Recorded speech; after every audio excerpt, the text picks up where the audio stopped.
Bees pleasant. Alhamdulillah. So we're being live streamed. Brother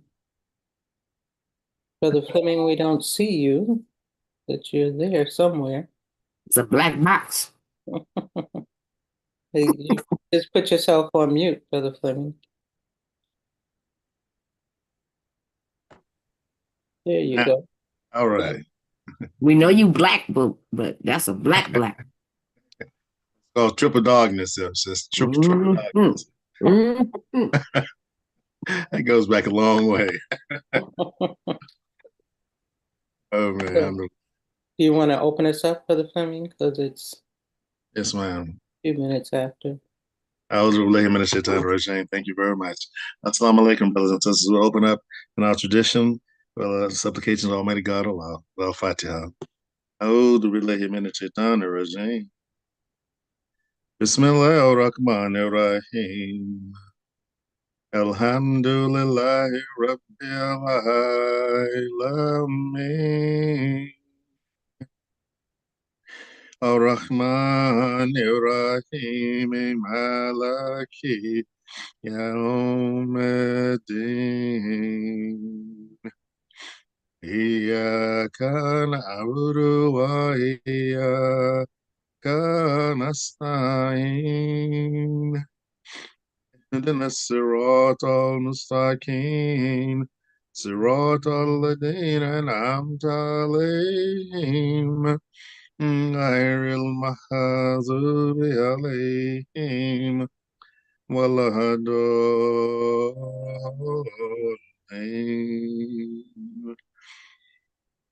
Translation, according to Yusuf Ali's translation, with the name of Allah, merciful Redeemer, merciful benefactor, all praises due to the Lord and Church of all the worlds, merciful Redeemer, merciful benefactor, master of all the systems of knowledge. Thee do we worship and thine aid we seek. Show us the straight way. Will those upon whom thou hast bestowed thy grace, those whose portion is not wrath, nor those who go astray. Amen. Amen.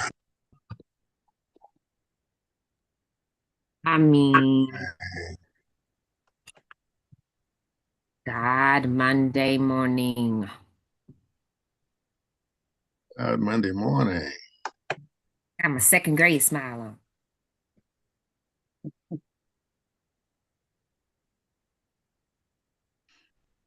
Second grade photo day smile. Okay. You remember that? Yeah, they all look the same. That same posture there, right? Yeah, your mama send you to school and say, how you gonna smile? I'm gonna smile pretty, mama. And then, or you send your children to school and you ask them how they gonna smile, and they say, I'm gonna smile pretty, mom. And they give you the best smile ever. Then you get the picture back, and they look like they're crying. Or the photographer wait until they look the other direction, like a bee about to sting them. And you're like, okay, so what photography school did you go to that as soon as one of their friends call them, you take the picture? Fleming, huh? And then they want to charge you $150 for the set if you buy the pictures. or they'll say, oh, retake day is $35. $35 on top of the $140 you already spent. Somebody scream, Amatullah, huh? And that's the picture. Or for me, they waited till after recess. So my hair was beautiful. The long little plaits down the side. Mother spent all night. Don't you get on that swing. Don't you jump rope. Don't you do anything until after your pictures are taken. Here, yes, ma'am. So you know what I did as soon as I got to school? Got on the swing. No, I ain't gonna swing or jump rope. She said don't swing or jump rope. She didn't say nothing about tetherball. She didn't say nothing about that little spinning merry-go-round thing. She didn't say nothing about that. She said don't jump rope and don't get on the swing. Okay. So I played tag. And I went on the tetherball. So that lovely little braid was because I got thick curly hair. That lovely little braid that was so precisely done with the little barrette on the end and the pretty little ribbon. Oh, that ribbon was loose. The barrette Yeah, was gone. never to be seen again. And the cute little twist was poof. And so my picture looked like I had a pretty smile, but the hair was smiling with me. And so today, God morning, everyone. I'm gonna take you on one of those reflective type of questions. I'm gonna let you pick a question, and I have a question for you. All right, who got to pick the question last time? I'm already laughing, and because I already know what your question will be. For me anyway. But who got to pick the question last time? I think it was I mean, Fleming. not last time, because last time I gave you a question. But who picked the question before that? Was it you, Brother Fleming, or was it Sister Amatullah? Whose turn I is think it it? was Whose turn? Fleming. Okay, so it's your turn, sister. Sister. It's your turn. Pick a number.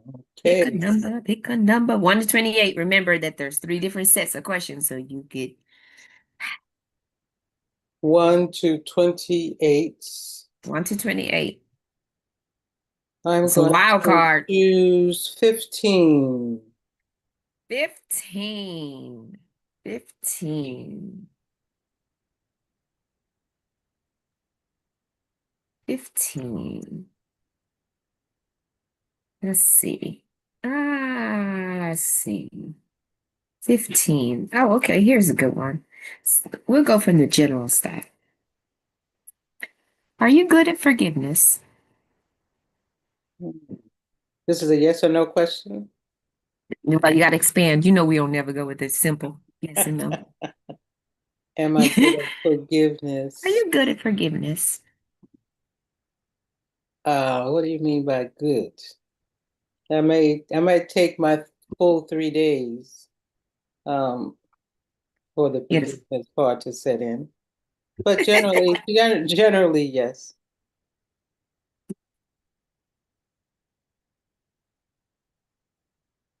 Does that mean generally yes?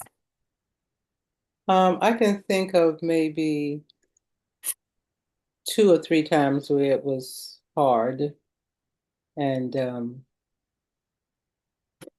I had to work through a lot to finally get to the point where I didn't harbor ill thoughts towards the offending party.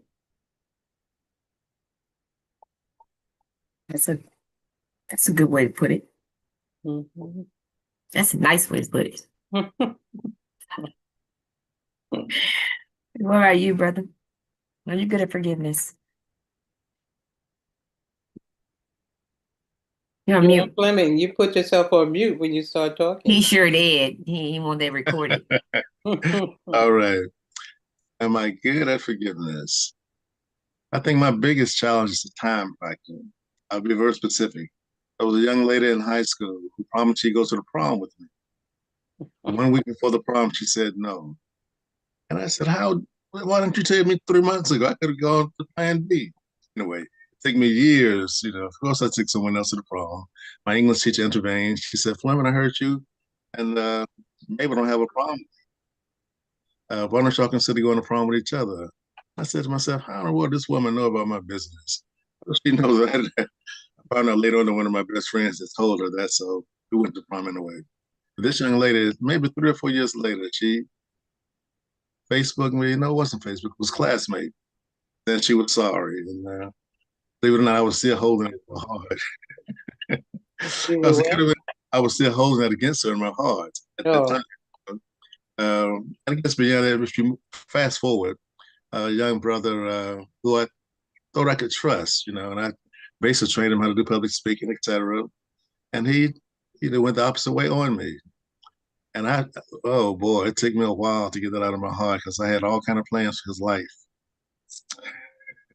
you had plans for his I life. had plans for his Okay, life. And goodness I gracious. said, oh boy, because the level of the hurt was very intense, because he disappointed me for one thing. Then he misrepresented me on another thing. And I said, well, if the people believe that foolishness, then it's on them because they should know better. But it took him a while. And he finally came around, but I have to admit, it took years.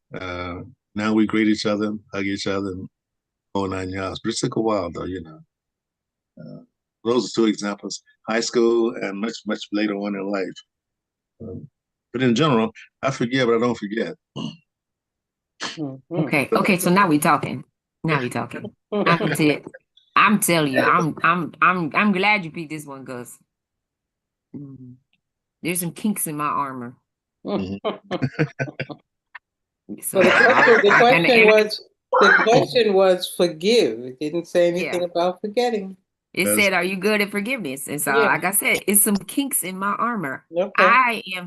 Listen, God's still working with me. So I'm gonna put it on the record. I know I'm being recorded. God's still working with me.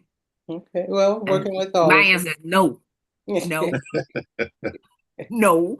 I'm a Taurus and I'm a hot-blooded Latina. No.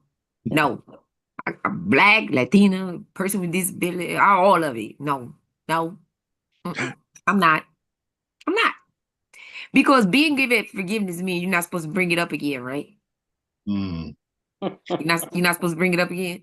No, you're not supposed to. I ain't good at it. I'm not good at it. I'm not. Because I'm throw it back up in your face. Oh my goodness. I am. And it depends on who it is. Let me say, let me throw my disclaimer. It depends on who it is and what it is. Because some people, I will tell you that it's not so much the forgiveness, because I'll just write you off. I'm just not gonna talk to you again. So that's my version of forgiveness. I'm done with you. I ain't talking to you again. And it's something like betrayal, like what you just said, Brother Fleming. It's something's betrayal. It's not even about forgiveness. It's like there's one song that I listen to, and it says something like don't ask me for forgiveness or for absolution. That's up to God. That ain't got nothing to do with me. I'm not your source for absolution and forgiveness. It got nothing to do with me. You don't want me judging you? Then you don't come to me for forgiveness either. I think some people look to you to forgive them and to give them absolution so that they can take it off their chest and put it on you. No, you acted up. You acted a fool. You betrayed. If you make a promise to somebody, or if you were like you give somebody a word or your honor or whatever, and then you mess it up, now you want to come to me and put that on me? You not put that on me. No, there's something you gotta solve with whoever you pray to or whatever. But for me, no, I'm gonna pray on it. I'm gonna pray for myself. Cause yeah, that's hard for me. That's a hard one. I forgive myself. I'm real good forgiving myself. I'm excellent. I'm like doctoral level excellent at forgiving myself. Now, I wasn't always. I was. But I'm pretty good at that right now. Yeah. So God worked with me on forgiving myself, because I didn't forgive myself a lot. And I didn't forgive myself a lot for not forgiving people, if that makes sense. I held myself, and it took therapy for that. I held myself guilty. I felt bad for not forgiving people for causing me harm. Oh, okay. I did. That's a good sign. That's a healthy sign. It did. I felt really bad about it. I felt like I should be more forgiving of people for violating trust and for violating, me. And then I said, no, I don't feel bad. It's some people who are not meant that you're not meant to give oxygen to, and that are not meant to be in your sphere. And you're not meant to forgive them. They don't have to do that with God. They're gonna have to handle that part. When people do something that is, for me, that is, I call it, there's some things that are unforgivable to me. Now, some people have their own line, but in my line, there's some things that are unforgivable. And I don't feel bad about it. That song, Demi Lovato, Sorry Not Sorry. Mm, mm. I'm out of the loop. I'm out of the loop on Demi. Well, that's the Demi song. catalog. Sorry. It's sorry, not sorry. I don't feel bad about it. So I'm not good at forgiving that kind of thing. I'm good at other things. Like, there's mistakes and there's errors. And then there's the unforgivable. Like I tell my children, you're gonna make mistakes. There's no big deal. Come to me, we'll work it out. There's errors in judgment. Come to me, we'll work that out. Those things are forgivable. Those things I'm like, no problem. But then there's things that are just they're so violative, and some that are vile. But there's some things that are just violative. That no, I'm not good at forgiving that. I'm just not. And I would not like you in my I would not like your energy in my space. So I'm not good at forgiving that. I'm not. And I'm not good at forgetting it either. So this is what I mean, Brother Fleming. I'll forget it and I'll forgive it. There's one, and last thing I'll say is there's one late young woman. There's a one, she's not young, but she's older than me, but she's not that old. I think she might be 60. But I know that she was responsible for setting up someone who did me wrong. And if I ever see her, I might forget I'm wearing. Free I Dr. might forget I'm Sudduth. wearing. Yeah. I'll start the Free Dr. Sudduth fund Yeah, GoFundMe. get the fund ready. I might forget I'm wearing hijab. Oh, We man. both gonna be walking on crutches. But Well, the thing that helped me to become more forgiving was remembering the admonition to forgive as you would want Allah to forgive you. So I well, always, when I'm having difficulty with something, I try to think about that to help me get over the hump.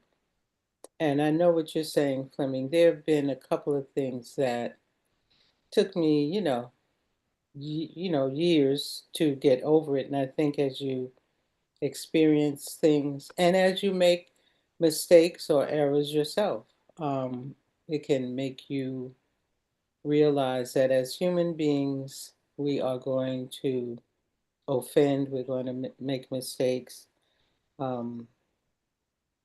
We might even do devious things for whatever reason. But I take pleasure, or I want to say pleasure, I take pride, solace. I take solace and solace. and in being patient because there was someone who did me wrong because of their ambitions. And I knew it, it was obvious. Um, and I mean, really deviously schemed things to besmirch, I'll use that word, my character. And, people were kind of egging me on to, you got to do something, you got to do something. I was like, no, that's okay. Allah's going to get him, going to get his butt. And I had a friend that used to say, the higher you climb, when people look up, they're going to see your derriere, let's say. And the higher you climb, the longer the distance of your fall. And so eventually this person had a little fall, public fall. So I was like, okay, I didn't have to handle that. Allah took care of that one. Right. So those kind of things, Right. it might be a slow burn inside, and you gotta Yeah. talk to myself but I Yeah. think that what happens is when you I think the person who offends you, they steal your humanity. They occupy too much of your mental and emotional space.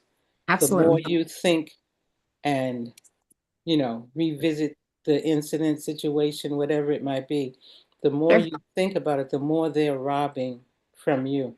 And there was a hadith that I read, and this is a very general paraphrase of it.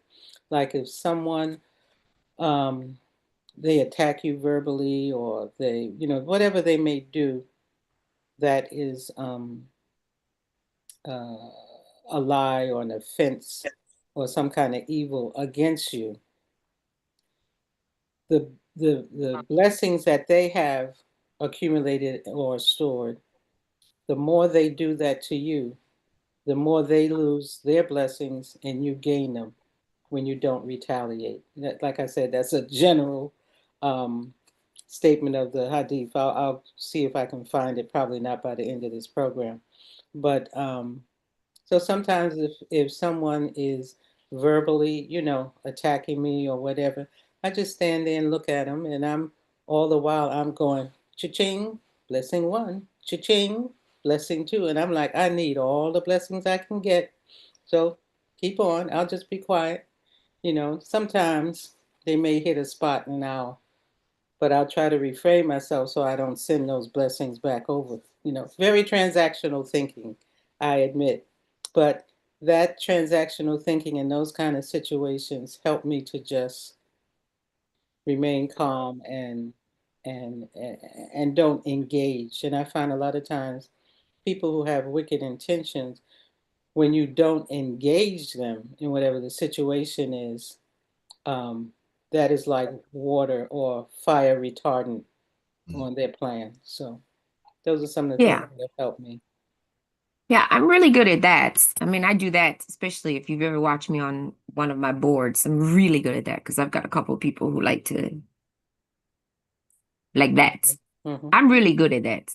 That is like my superpower at work and on political spaces and things like that. So, and not letting it occupy my, I don't give oxygen to people like that, especially whether it's professional or political ambition. They know what I'm talking about. This is like meaning people who have brought me physical harm. Mm. So the person that I'm talking about actually brought me physical harm. I'm not gonna say it on here. Mm. So there's a whole difference. Mm-hmm. That was a setup for physical harm. Okay. So that is so no, like I say, God's still working with me on that one. Yeah, working with all of us for sure. And so I'm not even gonna lie to anybody on that one. Yeah, no. My cousin and I just talked about it this weekend. I ain't gonna lie. Nah, that forgiveness ain't coming anytime soon. It's not happening. And yeah, I pray on it. I pray on it all the time. And so So it's just not. I just know if I see her, yeah, so them Tim's friends, gonna get a good them Tim's gonna get a good workout. friends and participants in the program, be sure to make your donation to The the Dr. Dr. Cheryl. Cheryl Sudduth Defense Fund at https GoFundMe. CherylSudduth.com. God. And go ahead, you can make some dua for me because God's still working with me on it. And this program is all about honesty.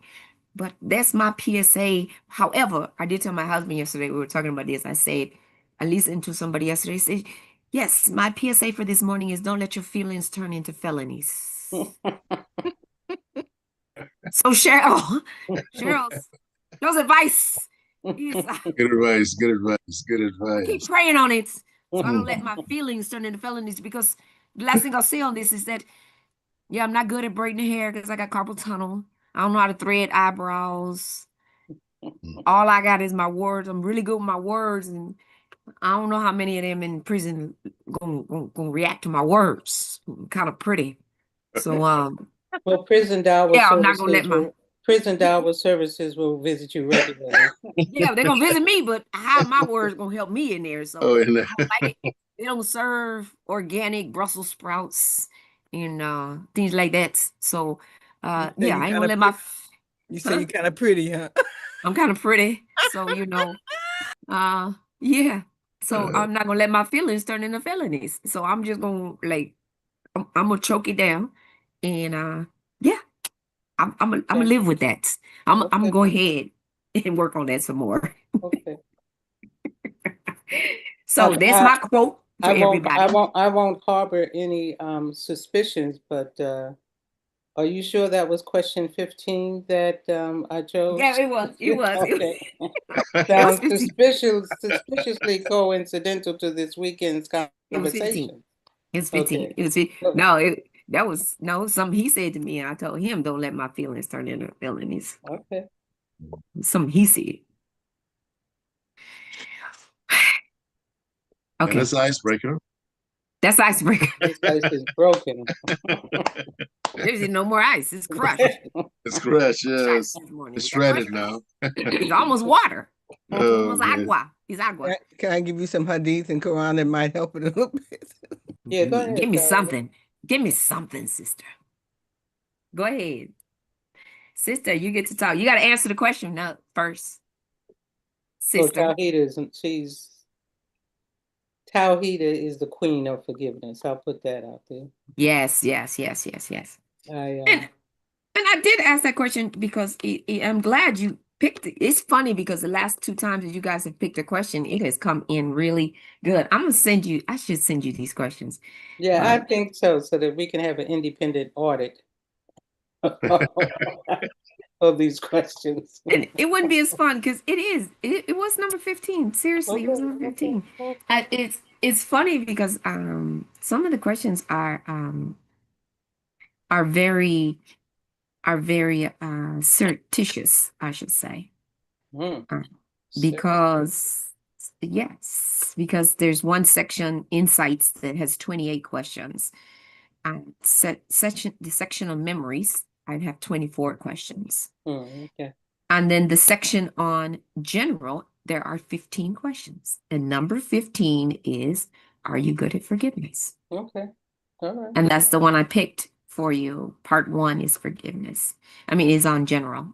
And so I picked that one because the 15 that is under memories, you've already answered before. Okay. Right. So we're going to start to show off today. Welcome, everybody. If anybody wants to chime in later with the answer to the question, are you good at forgiveness? Feel free. But I want to start to show off today because we've had a busy 10 days, almost just over the last week, but mostly 10 days of primary season. And we're headed into more. And tomorrow here in California, we have a big day, another special election, Yeah. primary in Alameda County. For those of you who aren't familiar with what's going on, I'm going to tell you it's a very exciting day for us here because we have an opportunity to elect one more Muslim to the United States Congress in a special election to fill the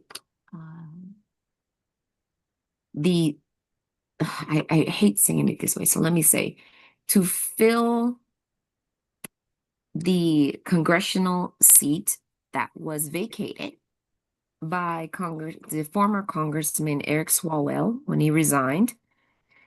And we're very, very excited because they've been working on this since she started. And current State Senator Aisha Wahab, who we had on the program our very first year of MAP5, and she was she comes from an organizer background, and then she was a city councilwoman in here locally, and then she was elected as the first state senator. She comes from, her background is very, very eclectic, right? She was a foster child. She lost her mom, who was killed when she was who died when she was a very young child, and her dad reared her. She's gone through a lot of challenges and she's still a young woman. She's a millennium. And she has an opportunity to win this, right? She won the primary by far and above, almost 20 points ahead, if I remember correctly. And when she's elected tomorrow, she does have to run again in the fall. But this special election, the governor called it, it was supposed to be called in August, and he went ahead and said, no, we're going to do it now.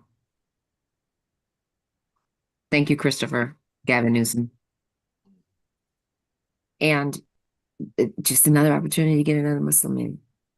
Now we know she's Muslim. I'm going to tell you that not a lot of people know she's Muslim. Really? Yeah, a lot of them do not. A lot of them tag her as a quote unquote progressive. Yeah, they don't know, which is okay. Which is okay. She doesn't hide it, but that's not what she's running as. Because she's not hijabi, you know, they don't pay attention. You know, she observes all the holidays. She observed. I just, a lot of people are just like blinders on. But we do have an opportunity to do that, and so we're out. That's what we're going to be doing all day today, and then of course during tomorrow morning. So that's what's happening here in California. Tomorrow's also a couple of special elections happening across the country, but also more primaries happening. Cheryl, you need to move more to your right because you're not seeing your face. To the right, to your right. There you go. So we can put the most wanted poster up. We want to make sure we have a full view. Don't forget, free Cheryl. Fun will be starting soon. Cheryl. Sorry, go ahead. Yes. Yeah, let's not put this episode up in case I do run next year.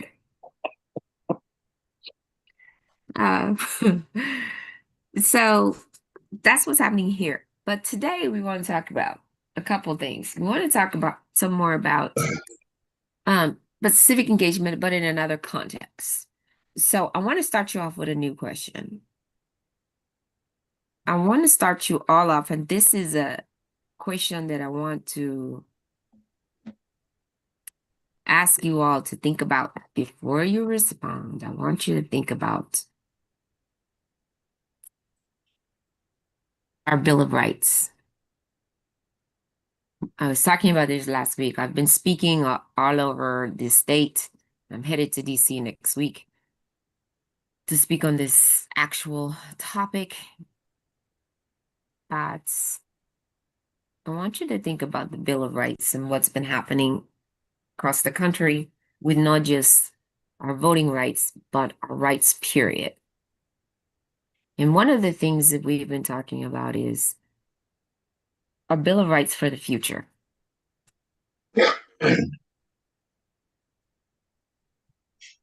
And what does that look like, right?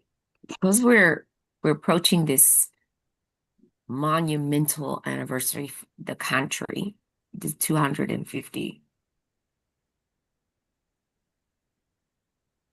We're reflecting on what those enduring principles that are encapsulated in the country's constitution and the Bill of Rights is. And if we could all just take a moment and imagine what the opportunity can be like if it was fully realized for future generations, what would freedom and representation and dignity and opportunity look like? What would they look like? So I'm asking you this question. If it were to you, when we're looking at this at a time when a lot of us are thinking about the nation's history and the same time what a democratic future, small d, democratic future looks like.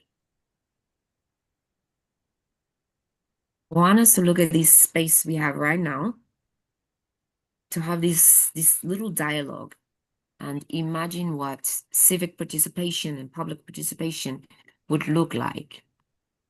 I want to have this conversation this way. What right would you add that would ensure future generations can thrive?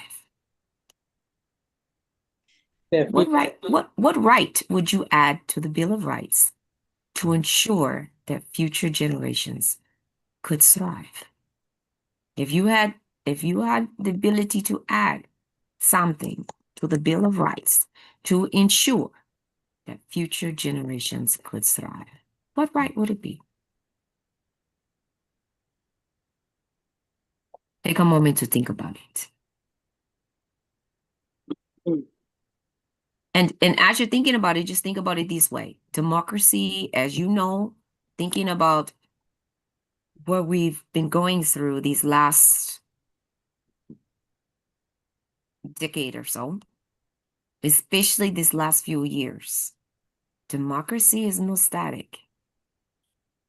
Is no static. It can only work when all of us participate, and it's strengthened when the people, meaning all of the people, can see themselves as part of the system and part of shaping how the system works and how the future of that system works. So that's why I want us to think thoughtfully about what that looks like.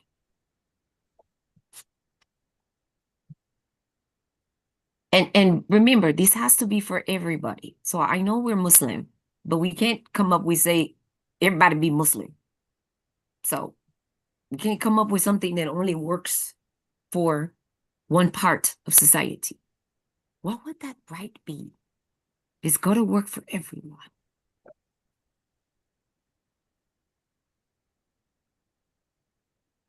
It's got to work for everyone's humanity, everyone's dignity, everyone's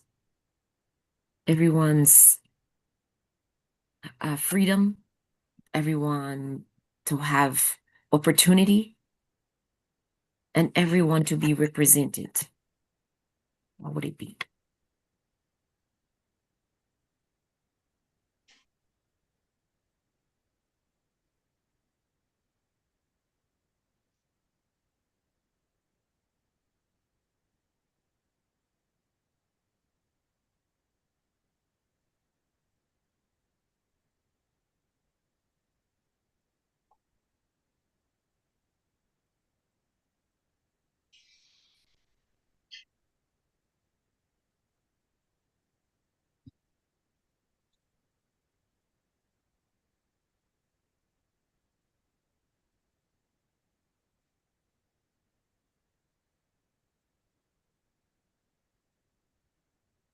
So, Brother Fleming, so that we can get him started, let's talk about the Bill of Rights as it exists now. Okay. If you look at just the first amendment to the Bill of Rights, it has 5 rights in the one right? 5 individual freedoms, quote, guaranteed to you as a citizen of this country, quote, quote, quote, quote, quote. Freedom of speech, freedom of the press, freedom of religion, freedom of peaceful assembly, freedom of the press. Now, those are all been somewhat denied when this thing was first written by the tyrannical guy over there by the name of King George to the people living here. So those 5 freedoms were being abused substantially during that era of history. Excuse me. But how did they come about? Why was that even added to the Constitution? I think that's a bigger question because there were certain people who were afraid of having a strong central government without a guarantee of individual freedoms. They did not want to create another government that was going to be tyrannical and all the power lied in the hand of a government. And so they said, I'm not going to sign this new idea of government unless we have a guarantee of individual freedoms. That was a friction that brought about the Bill of Rights. And there were some colonists who said, we're not going to sign it until that's guaranteed. And there was a whole lot of discussion between the Federalists versus the Anti-Federalists. And if you really want to get into the details of it, there are 2 books. One is called the Federalist Papers. One is called the Anti-Federalist Papers. It presents those arguments to you. But that's the current situation that evolved into what we call the Bill of Rights. But some of those rights, believe it or not, if you go back far enough, didn't just come out of a vacuum. Those guys studied philosophy, Voltaire, Locke. Many of them got examples from the understanding of the Holy Quran then, even Thomas Jefferson. I have his book called Thomas Jefferson's Holy Quran. So it did some serious study before they drafted up this Bill of Rights and, of course, the Constitution. So the concept behind those first 10 amendments to the Constitution are to guarantee individual liberties. You got to have that to have any kind of progressive government. If you don't provide individual liberties, you'll just have someone telling you what to do, when to do it, how to do it all the time. And that just goes against the human nature itself. So that was a means of doing that when they established the Bill of Rights. But you should also look at what was called Thomas Paine's Common Sense. That little small booklet came about before even that was written.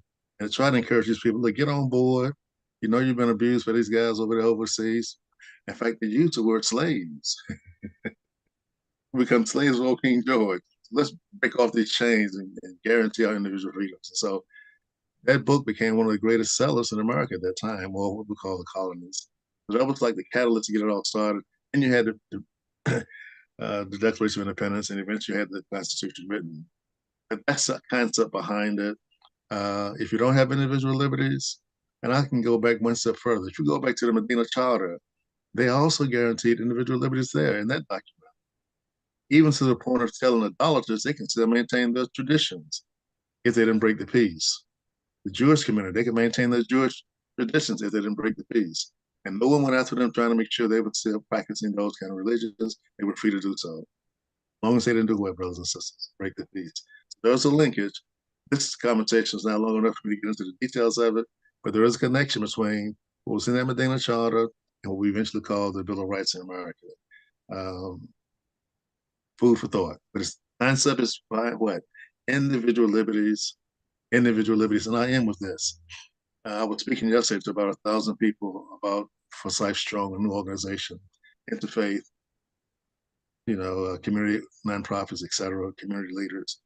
And I said, listen, brothers and sisters, don't respond to what people say to you. Find out what you know you are. And let me give you some food for thought. When I hear the word DEI, I think of divinely established internally. It doesn't come from the president, it comes from Almighty God. And you are individually divinely established internally. So let that be your marching orders and act according with your strategies. Make sure that's your reality, whatever you're doing in society. I went off track just a little bit, but it sort of represents, again, you got to realize individual liberties are an essential part of human life. They have to be respected. It boils down to having human dignity. Expect and respect, just based on that principle, being a human being. And I shared this earlier that when I worked with Dr. Maya Angelou, she would always start her speeches with this simple thing: nothing human is foreign to me. Excuse me, I'm fighting a little cold now, I apologize. Nothing human is foreign to me. All right, so much for my commentary. And I'm going to apologize. I've got to pick up a little check in a minute. I'm going to come off at about 2:10 to get a check. Okay, so before you go, so I'm going to introduce this, and then I'm going to get you what your amendment would be. So for those of you who excuse me. Let me give you a quick reminder of what the Bill of Rights, what those 10, the Bill of Rights is the first, it's the 10 amendments to the Constitution, right?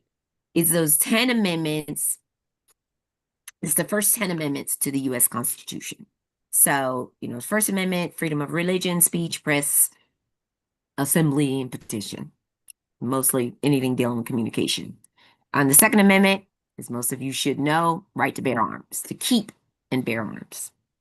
And then the Third Amendment, protection against, the government letting people come to your house and take over the troops. That one goes back to, all the civil wars where they would come and say, we taking over your house so that the troops can live here. And then the Fourth Amendment is the right against unreasonable search and seizure.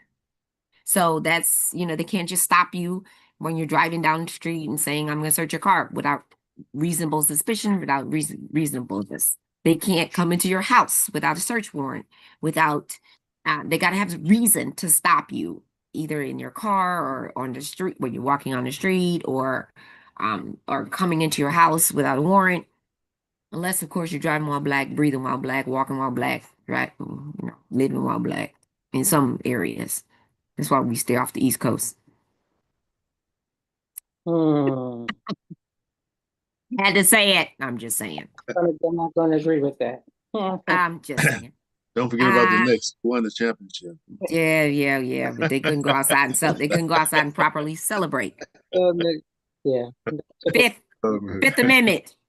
Fifth Amendment. Let's see how many of them get arrested. Fifth Amendment. Rights in criminal cases.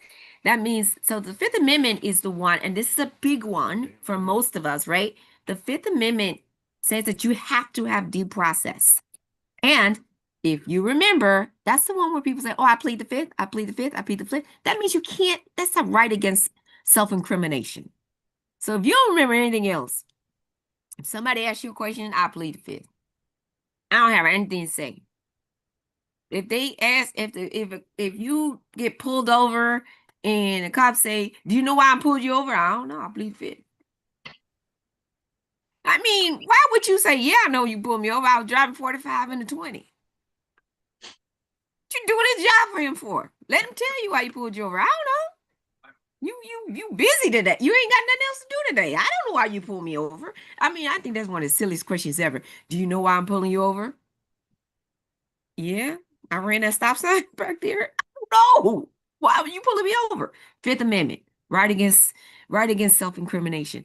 Right to due process. Due process says you got to take me through the steps of the law in order to affect any type of punishment.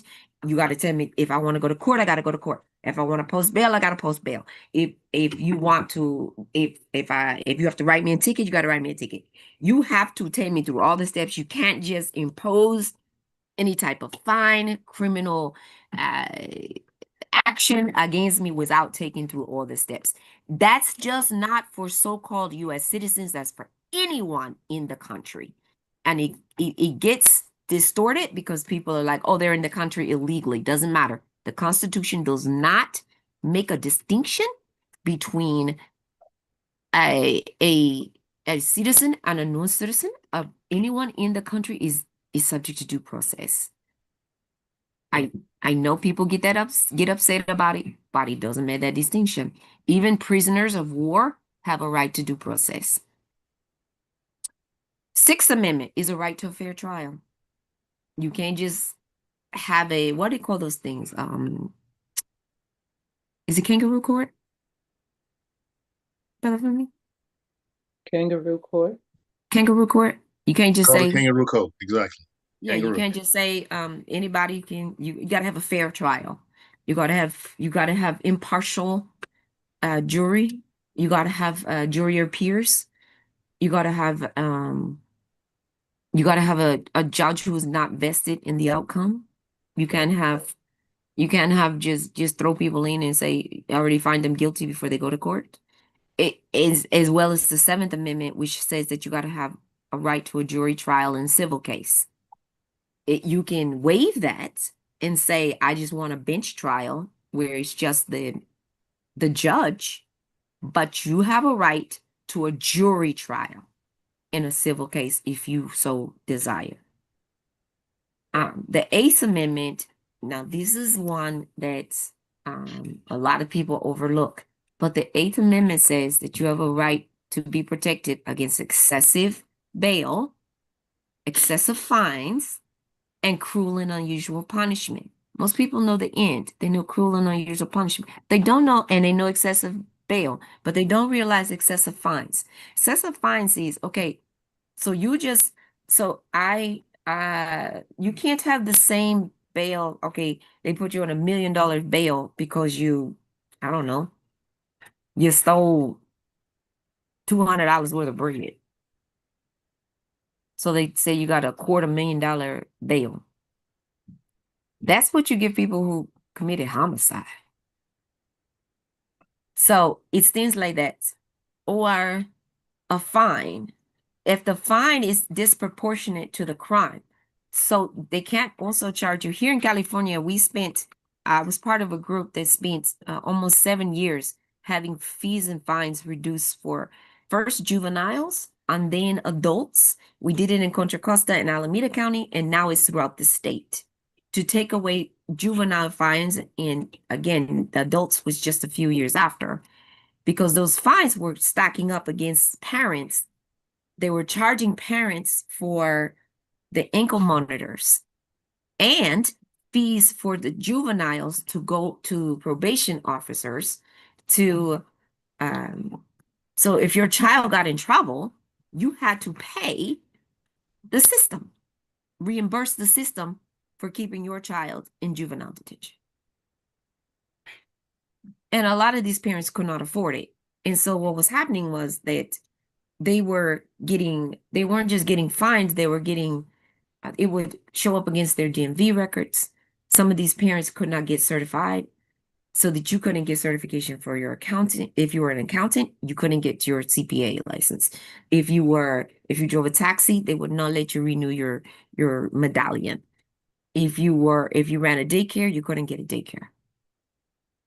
So all of that was stacking up. So that's excessive. An excessive fine would also be charging someone hundreds or thousands of dollars to wear those ankle monitors, or to wear the breathalyzer if you had the breathalyzer, not monitor, but the thing that goes on your steering wheel if you are a repeat DUI, but charging a certain amount is fine, but charging excessive where people can't afford it.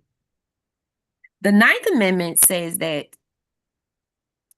it's a rights retained by the people. So that means that if it's not listed as a right the government has, then those are rights that the people themselves, meaning all of us, retain those rights. The government is not, does not have the right to impose on the people unless the people give them the right, even if it's not listed. So unless the people specifically give the government a right to do something, the people retain those rights for themselves. I hope that makes sense to you all. The government has to be specifically given a right to do something by the people in order for the government to impose something on the people, such as taxes, go to war, anything. If the people do not relinquish that right, the government does not have that right. And other government. Pardon me? Sent other government. Yes. And then the last one is the 10th Amendment is very similar. The 10th Amendment says that if the powers not delegated to the federal government, so anything that is not specifically delegated to the federal government are reserved to the states and or to the people, meaning the citizenry. So if it's not specifically written that a power is given to the federal government, then it is a state's right, or it is the right of the people. And what's important about that is what's happening right now with the federal government trying to take over certain rights and say we have domain over, in California, Sister Amatullah, over water rights, right? We're going to tell you how you're going to distribute the water. That's not a federal right. That's a state right.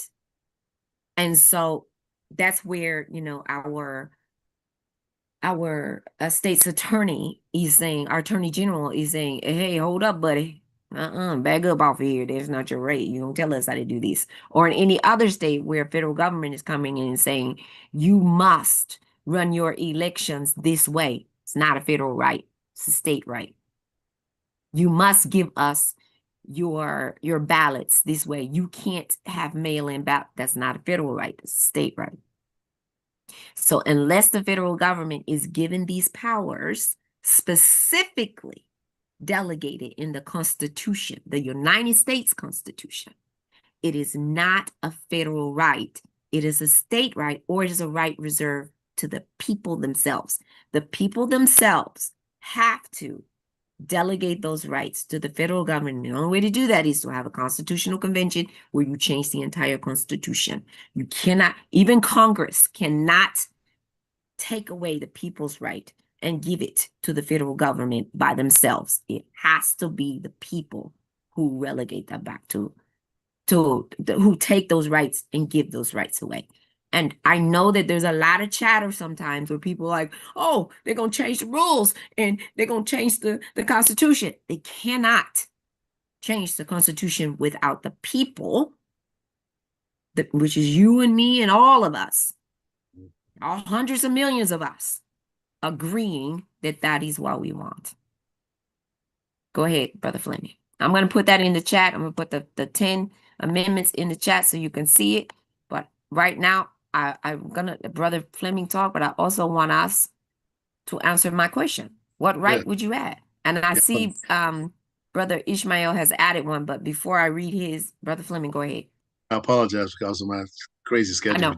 But I would add this to the Bill of Rights, that human rights are not to be abused and or denied by government. Detail that out in more specifics. What are human rights? But I think that's a very, very important thing. It ties into human dignity. Because we get away from that sometimes, unfortunately. It's a universal principle. And part of it's in the United Nations Declaration of Human Rights that Ms. Roosevelt put together. But again, I apologize. That's my thought for today. I'm going to stick to it like that. And inshallah, I'll be back with you very shortly. I've got to go pick up this little contribution to lift every vote. That's our strategy to get 6,000 more people to. Y'all forgive me. I'll be back. He's coming back. Okay.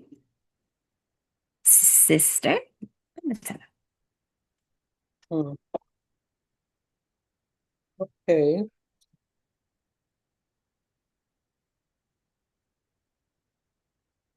I really want to think a little bit more about this.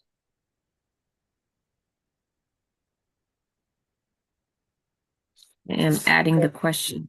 So I added the 10 amendments. I'm adding the question to the chat. There's a question. What right would you add to help future generations thrive?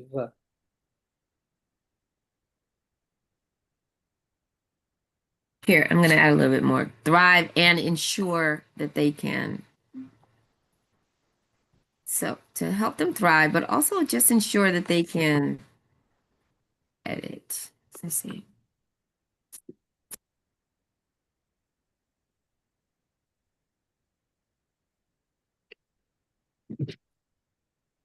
I think a lot of the threat to our democracy, small d, today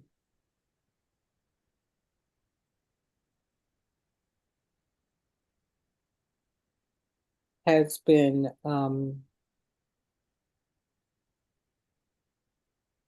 greatly impacted by the Citizens United decision of the Supreme Court.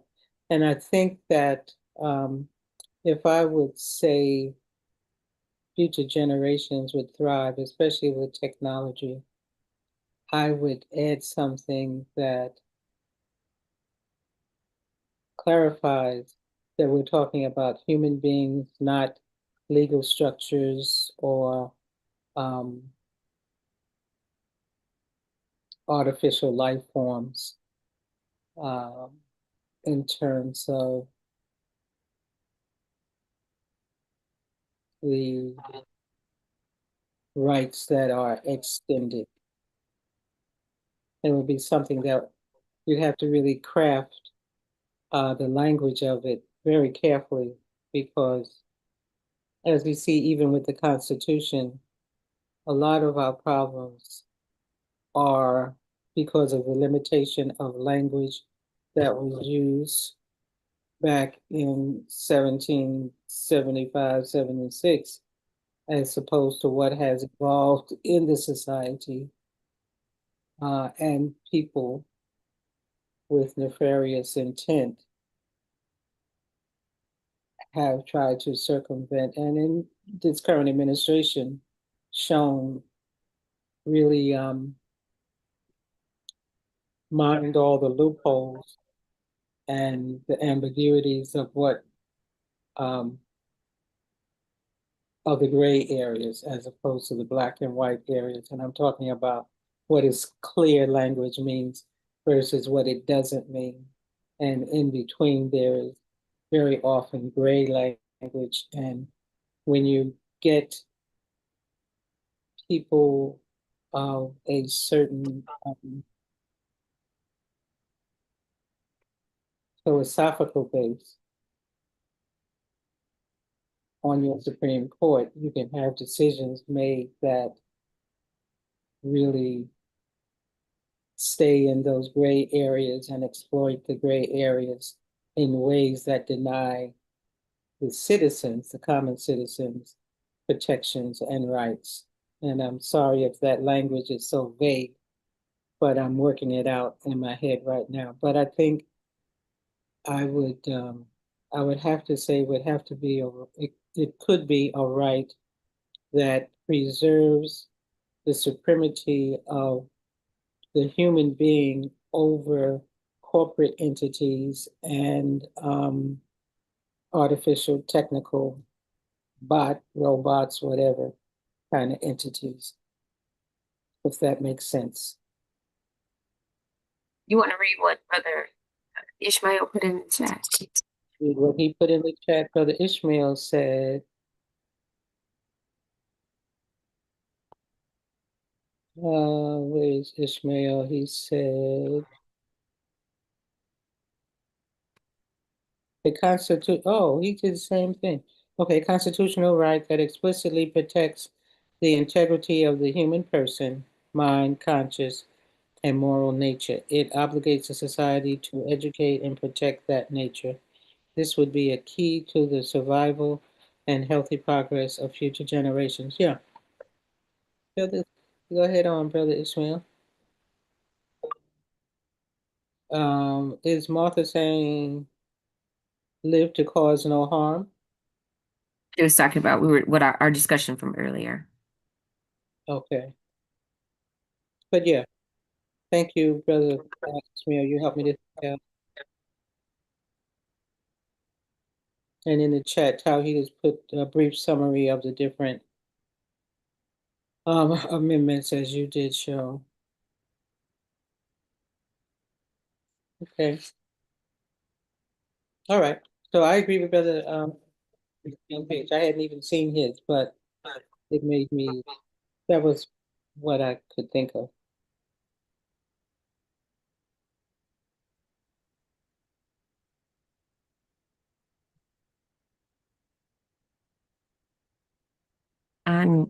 I think the 10th Amendment is where some people get hooked up with this sovereign citizen idea, concept. The power is not delegated to the United States by the Constitution, nor prohibited by it to the states, are reserved to the states respectively or to the people.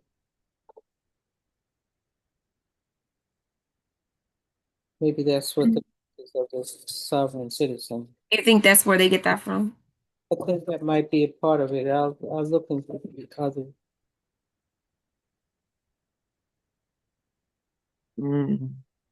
I just, But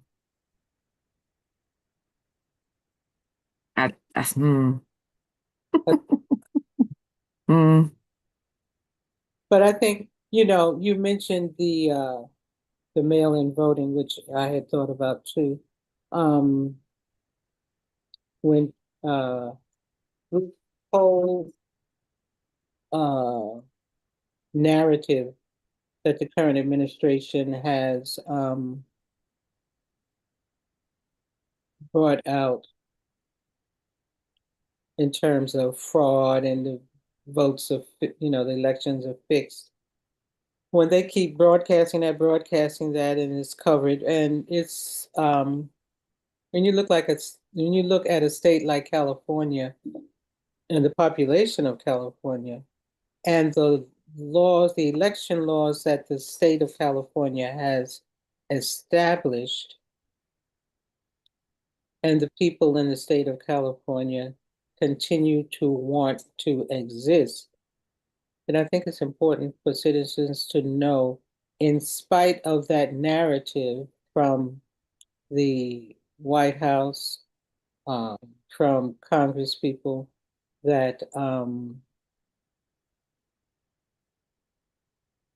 we have to go back to what is the law of the country, the overarching law of the country. Where do those realms of power exist, so that people don't be confused when they hear this kind of narrative? And that is an important role of, I think, civics in the public education system, in the private education system. And I go back to, aside from her husband's health condition, when Supreme Court Justice Sandra Day O'Connor retired, she indicated that what she wanted to work on was civic education among the citizens of the country, and her seeing a great need for that. And I think that if you're homeschooling or in the Clara Muhammad school system, that we should really put an emphasis on civic education, so the students that come through the system know what the rights that they have. What rights are they given by their state and the federal constitutions? And I find that different generations have different thoughts and views on what exists, on what is a civic reality. And unless unless we educate our children at an early age and they continue to know what the rights they are guaranteed by the state and the federal constitution, that democracy can easily be attacked because of the narratives. People follow the narratives that are thrown at them through corporate media, through social influences on these different social media platforms. So they're not really operating in the reality, and can get bamboozled. And so if we don't people bamboozled, then we have to make sure that there is an educated citizenry. Maybe that should be part of the right to free public education, free public health care. I feel healthcare and housing. But anyway, that's going off in another direction.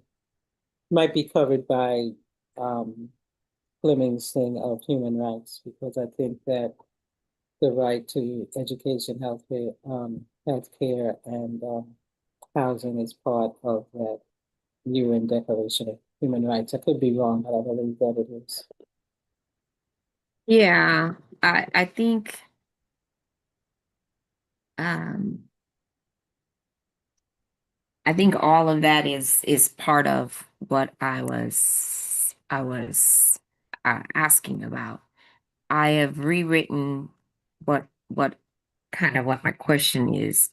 I'm gonna put it in there. I'm gonna put it in the chat now. I see you got a hand up, and so I'm gonna put it in there. Hold on, Brother Michael, give me 1 second. Okay. Because I told you I was gonna expand the question so that you guys could see exactly what I'm talking about. So there. Okay. Brother Michael, go ahead. So the question is, what right or rights would you add to aid future generations thrive and ensure they live with freedom and dignity, have a fair, unbiased chance to compete for education, jobs, and social advancement regardless of their background, have access to healthcare, housing, education, and clean air and water, and who see themselves reflected in their political representation. Oh, yeah. So maybe that'll help. Okay. Well, I was kind of in the ballpark. I think that mine. Yeah. And the reason I put compete for education and jobs and social advancement is compete for education because a lot of times they've already made the decisions who gets into what schools, right? And who gets what jobs. And then social advancement, again, that's whether it's political, whether it's political appointments. All of that is part of that social advancement. And then access to healthcare, we know that. Access to housing, certain housing, education, the jobs, and then clean air and clean water are important for health. And I wanted the reflected, not just political representation, but the reflection. So representation, I know we always say, oh, representation matters. And I'm going to talk about this in a minute. But there's a difference between reflection and representation. I'll explain after Brother Michael speaks. But I hold those two things completely separate. Reflection and representation. Brother Michael. Thank you. Assalamu alaikum. Alaikum assalam, sir. Yes. What I'm finding is that we abort the logic by not, memory has to be given the correct perception. Uh, Civil War, wars up until this time, African Americans have put their life on the line, accepting the responsibility to fight for the country, regardless of how the ideals are given in spite of the hypocrisy, uh, following that logic that I'm willing to put my life on the line, not for uh, just what do you call it? What do we call them? The rights. We've got to go back to the focus of the responsibility that the Quran gives us, and that's for the Muslims. But in terms of African American group, that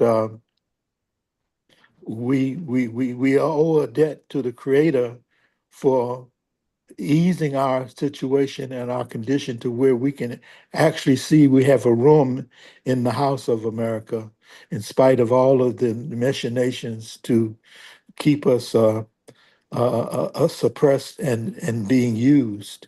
So the responsibility is not just for America, but according to Imam Muhammad, it's a worldwide responsibility. We didn't suffer the dysfunctionality of chattel slavery uh, for no reason. Allah's intention was to build in the African American a people that would have the sensitivity and sensibilities to save the world, not just America, but because we're in this house, you know. So getting further and further away from that reality, I believe it hurts us. You know, it goes along with this spirit in America, essentially, but in the world as well. It's me, me, me. Uh, a selfish view in terms of happiness. You know, uh, and as it was shown in the Declaration of Independence. They weren't just talking about necessarily personal happiness. They're talking about material, but the way other groups view their situation in America, it's about the group progress. We've lost that. We've gone into this individual perception and social conditioning where we've actually become, in my opinion, tribal, based upon class and other socialized uh, mindsets. And I'll stop with that. Thank you. Thank you. Dr. Sudduth. Yes, ma'am. Not to break the flow, because we're getting into some deep waters here. I want to remind people that we're able to have these types of conversations because of the support that is needed and that has been received, and we need more for the this platform, the community-wide Sure conference. And so we're having a telethon. We're asking people to go to the website for CWSC, make a donation, make your pledge, or you can call 910-317-2297 and a representative will be happy to help you. I'll put the phone number there. I'll put the link to the website and also the mailing address that you can use to make your donation. If you gave, in sales, they always tell you, don't say $10, say $9.99. So we'll say if you donate $9.99 a month, that would be a tremendous support. There's no amount that's too little. If you got 999,000 to donate, do that too, so we can expand what we're doing with CWSC and programs like the AM360 daily broadcast, which you're a part of now. So I'll put the information in the chat on how you can make a donation. And we ask you to please see it as an investment. How you can, they had all this fanfare about the SpaceX IPO, initial public offering, with the market and how this would turn Elon Musk and first trillionaire. So I said, well, they obviously don't know about Mansa Musa, but we'll let that slide. Like Brother Michael's talked about memories, and erasures have happened throughout the society. So there was a big fanfare as far as investing in SpaceX stock, investing. This is going to turn so many millionaires. Well, we say invest in your own future by supporting AM360 and the other projects of Community-Wide Shura Conference. And no investment is too small, but know that God has promised us, if you are grateful, if we appreciate this type of programming, God is going to give us more based on the gratitude that we show. And making a donation is one way that you can show your gratitude for these types of conversations. Thank you. We can get back to the deep waters of the conversation initiated by the Honorable Dr. Cheryl Sudduth. Thank you, thank you, thank you, thank you, thank you. I think that this is thank you for that unscheduled public service announcement. That was quite timely because that's what we need. And you have a future in radio. Oh, What a great voice. okay. Well, there is life after retirement, huh? Sister Tahita, see you came on mute. Go ahead, sister. Just want to go back, looking at my notes.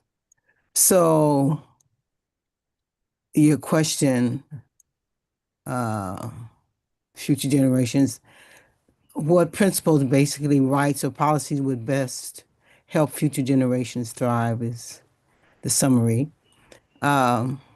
The challenge is that it already includes many desired outcomes, some of the rights that we've had, like freedom and dignity, fair opportunity, education, jobs, social mobility, healthcare, clean air and water.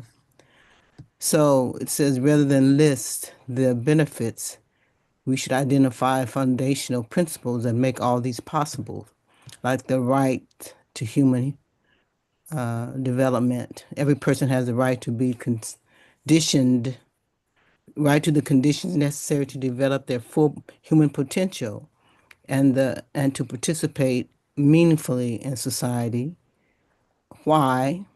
because if this right is protected, it naturally requires access to quality education, fair access to employment, basic health care, safe housing, a healthy environment, equal protection under the law. And in the language that I've been working on, Fitra to fight, our natural inclination to progress, the right to human development. Every person is born with the gift, the talents, and potential.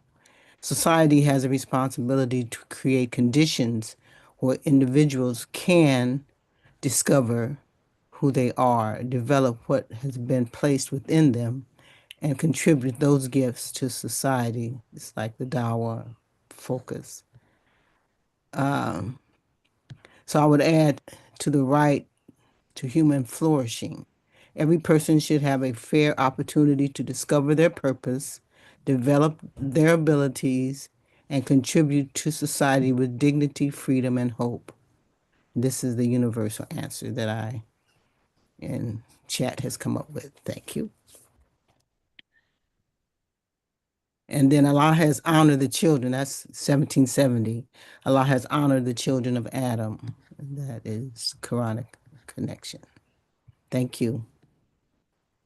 So I'm gonna I don't go anywhere because I want to challenge you to do this. So Okay. the way that the Bill of Rights is written, and this is for all of you. So thank you to you and thank you to Brother Ishmael. So I'm going to challenge you to write it the way the Bill of Rights is written. The way the Bill of Rights is written, for all of you who may not know, is the opposite of what you just wrote. So what you wrote is what you want to see. The Bill of Rights Yes. says what you cannot do. So if you read the right, it says the right to bear arms, right? And the right not to take something away. So you want to write it that way. Do you understand what I mean? No.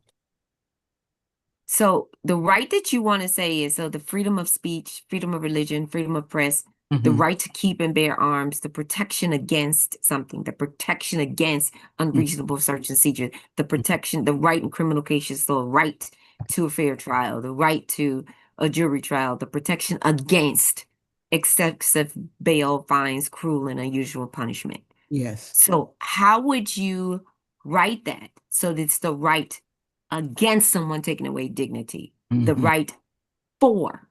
So it would have to be a right for or the right against.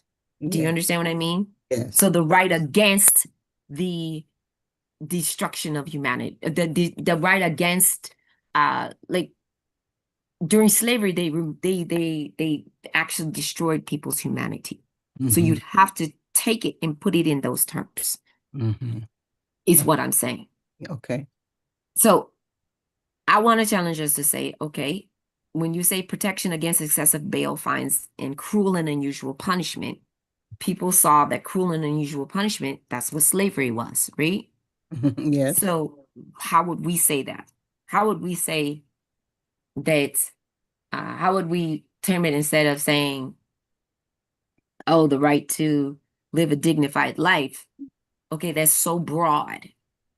That's Mhm. so broad because different people have different definitions of dignity and dignified. Some Mhm. people think living in the streets is dignity. That's their definition of dignity. Mhm. We don't think that, Mhm. right? Mhm. So some people think that sliding down a pole half naked, that's their definition of dignity. We don't think that.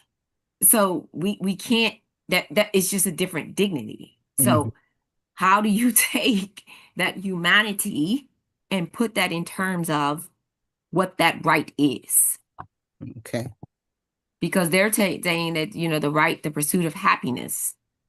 If their pursuit of happiness is sitting on the corner smoking a blunt, they happy. We don't want that.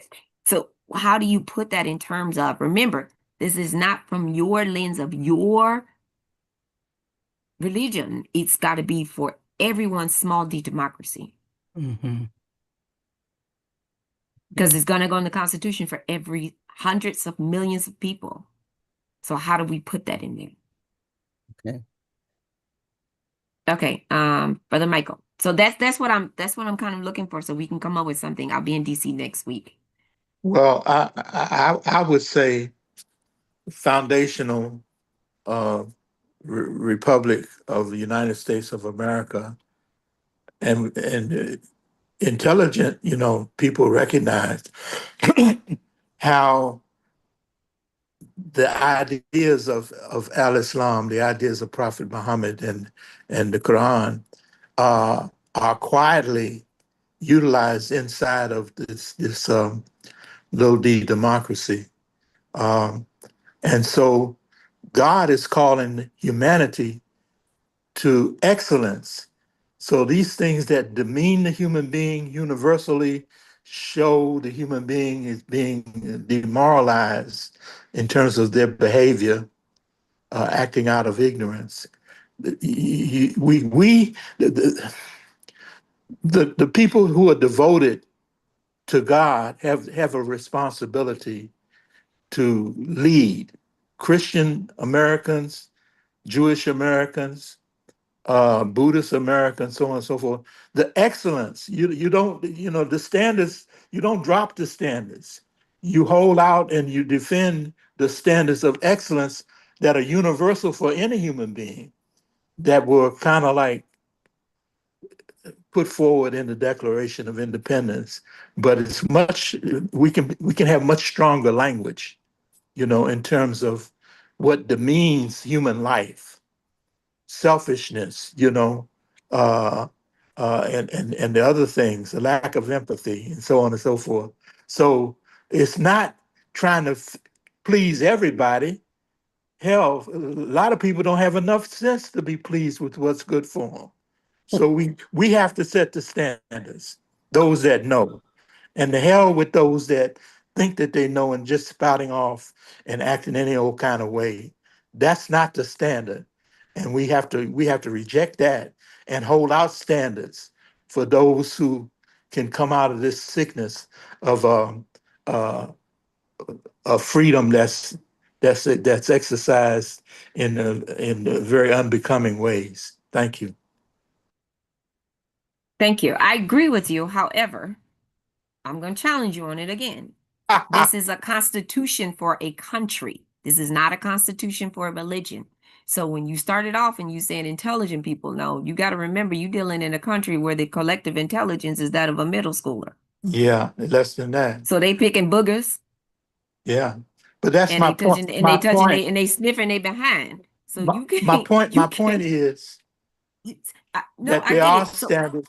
There, so there are yeah, standards so that are set, and this country is not. There is no real wall of separation of state. That's language to obfuscate. This country is very much involved in religious principles. You see it in COINTELPRO and other things, where you see religious language being used to suppress people. So that's a misnomer. you know the reality is that this country is very much involved in religion, and you have the best of the people saying, or at least expressing the fact that they're Christian Americans and not American Christians. right. But we, the people, are responsible for whether or not we agree to, as a whole, the people as a whole are tolerable of whatever standards there are or not. And so going back to what you said before about the language itself can express those standards. It's how do you pitch that language in a way that is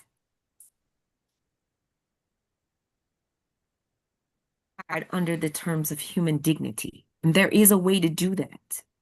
There is a Yeah, way to do that. we have that.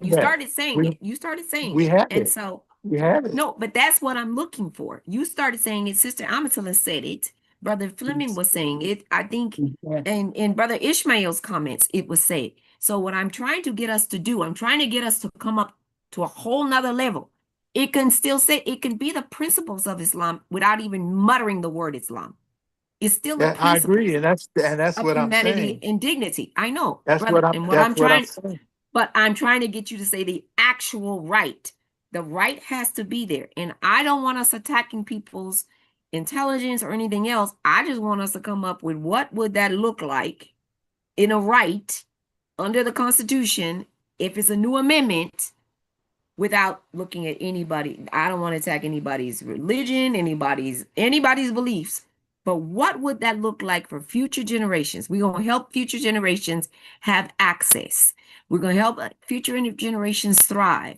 But what would that look like as a right? What's missing in those 10?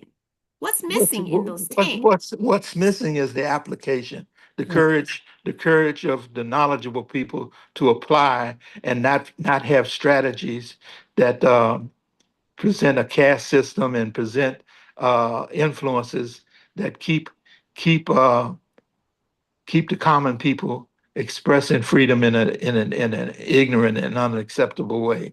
The language is good enough. It just has to be like Frederick Douglass said.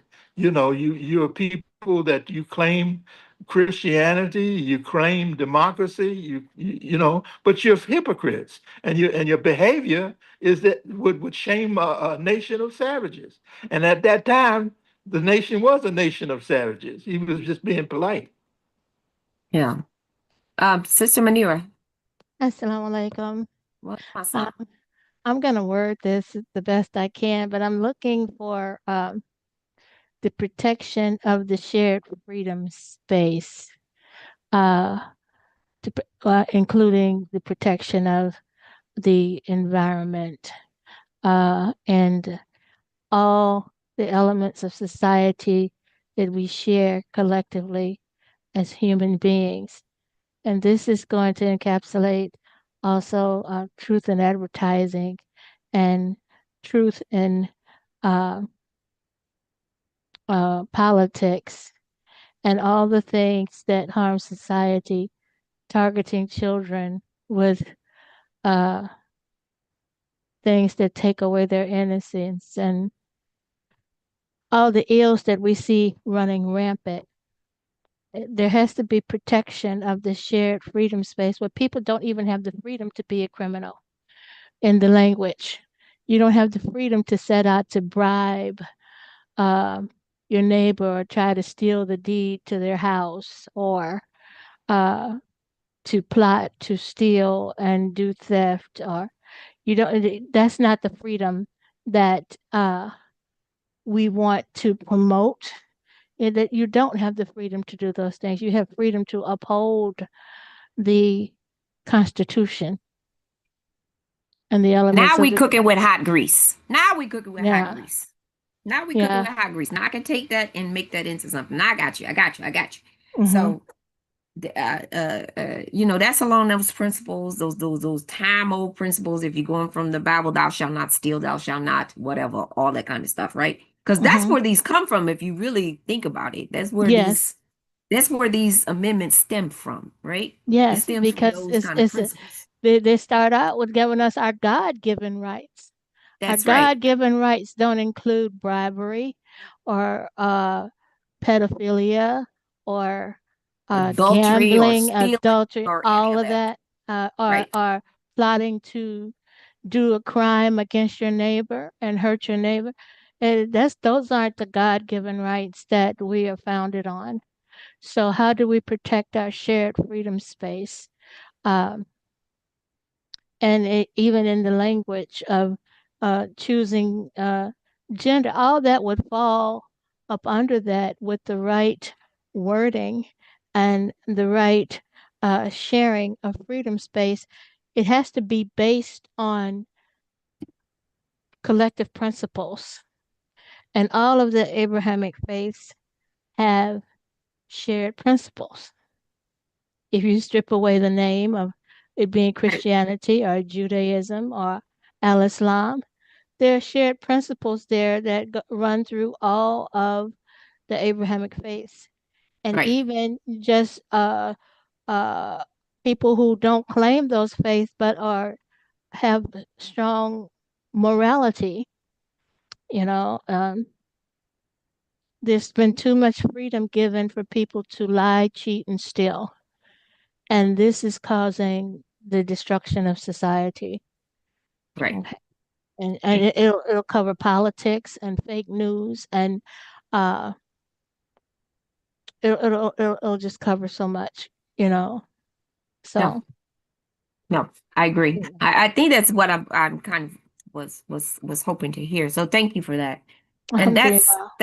that's kind of what I'm looking for you all is what is it? What are the kind of principles that we can all agree on, regardless of any of that? And that's exactly what. Thank you, Sister Manira, because there's kind of where this stemmed from when the drafters of the Constitution, the drafters of the the amendments to the Constitution were getting together and they were fighting it out over what to include, and they fought it out over what they were going to include. And part of that was, some of them didn't want anything in there about slavery, so they settled on the cruel and unusual punishment, and that was supposed to encapsulate that, right? And that's kind of where we have to be. I know it's difficult because when we're so tied into our own faith and we're tied into what we believe, you forget that not everybody is on the same page. Not everybody is doing that. But what everybody can agree on, don't take what's not yours.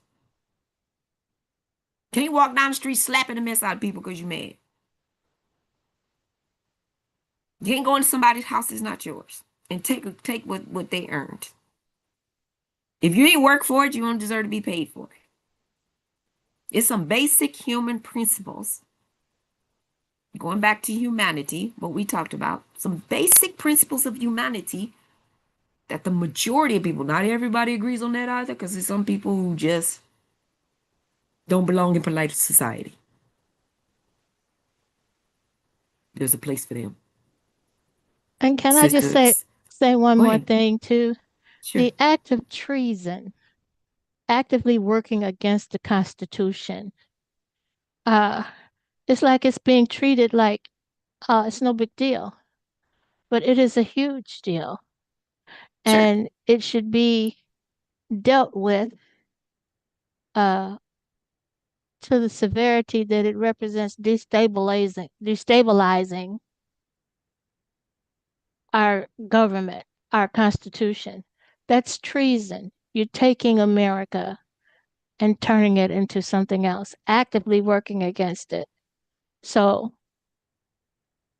and it's just being pacified. Oh, yeah, well, we'll wait and vote them out. And at the same time, they're becoming more and more entrenched and just stripping away more and more and working against more and more of what the Constitution represents and working against DEI when the principle of DEI is in the Constitution, you know, that we are born with certain inalienable rights. That covers DNI. I mean DEI, diversity, equity, and inclusion. The Creator gave us all these rights, and you want to strip them away and cut people out of their share uh, of this material world. So it is the shared freedom space, and we're free to uphold the Constitution, not free to destroy it. Yeah, that is there. And it's actually a treasonous acts is enlisted. It's just But not in the it's first 10. It's but not it's in the first not 10, but in it's the n- first it's 10. not it's not being uh it's like it's a mute law. What do you call those laws where yeah they're on the books but they're not enforced? But that's by choice. That's not by statute. It's by choice. And that's because of the people who are in the majority in Congress are choosing not to enforce it. That's not by um, the majority of the country or by statute, but meaning by law that it's not being enforced. But That it is gets by to a point. choice. I understand what you're saying, and I agree with you 100%. But it gets to a point where if you are by choice not defending the Constitution, then you're an accessory to treasonous activity. I mean, why are you there? You're sworn to uphold the Constitution and you Then- choose not to. That, but that's okay. It's not No, but okay. it's not, Yeah. but that becomes incumbent upon the people to then take action, meaning the people have to take action to remove those people because they become the treasonous parties for not doing their job. So the people have to take action. And if the people do not take action, then that is on us. Okay, gotcha. Thank you. You're welcome. Brother Michael, go ahead. And brother Ishmael introduced something into the chat that he checked into AI to rewrite what he said, and the right to protection and development of human moral intelligence. And there are like 5 sections that he has posted. I'm not going to attempt to read them, but the main issue is having the fortitude, the guts, in other language to work to enforce. Look, the founding leaders introduced God into this mix. You know, they introduced a faith. I'm not saying religion because they didn't choose a particular religious expression. They entered the Creator into the to the mix in the establishment of the country, and keep saying a religion. Well, the most universal in terms of language, speaking a language that is not uh, religiously connected, is the Quran. It gives these universal concepts what's called ma'aruf, the excellence of the human of the human content, and munkar, which is those things that disgrace what is considered human, and you have people expressing animal behavior in human form. You know, they're humanoid in form, but they're savagely behaving in a way that is nowhere connected to humanity. I don't think we need to rewrite. I think we need to focus the energy on enforcement, and identifying the, what do you call it, the alliances with people that see this to the way that we see it, in terms of we have to do better as human beings. You know, Dr. King talked about working together, or going down as people deemed to be foolish. I'm paraphrasing, but yeah, I can't remember the exact language. But that was a caution. And we've had other citizens cautioning us. I listen to economic people and journalists that are expressing their Christian Christian values, though they don't say it is Christian, but I recognize that it comes from the Holy Bible. And again, the language of the Quran is a language that is respected by the intelligent people and movers and shakers in this world. We just got to demand the enforcing of the best of what human beings represent, you know, and find ways to deny those people who are materialistic and power hungry, deny them, what is it that we can take from them? What is it we can give to ourselves in terms of alliances and the strength to maintain the highest standards of human beings? Thank you.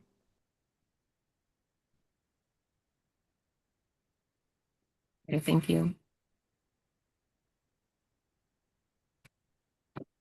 Sister, you want to read what Ishmael put in there? Or Ishmael, you want to read it to us?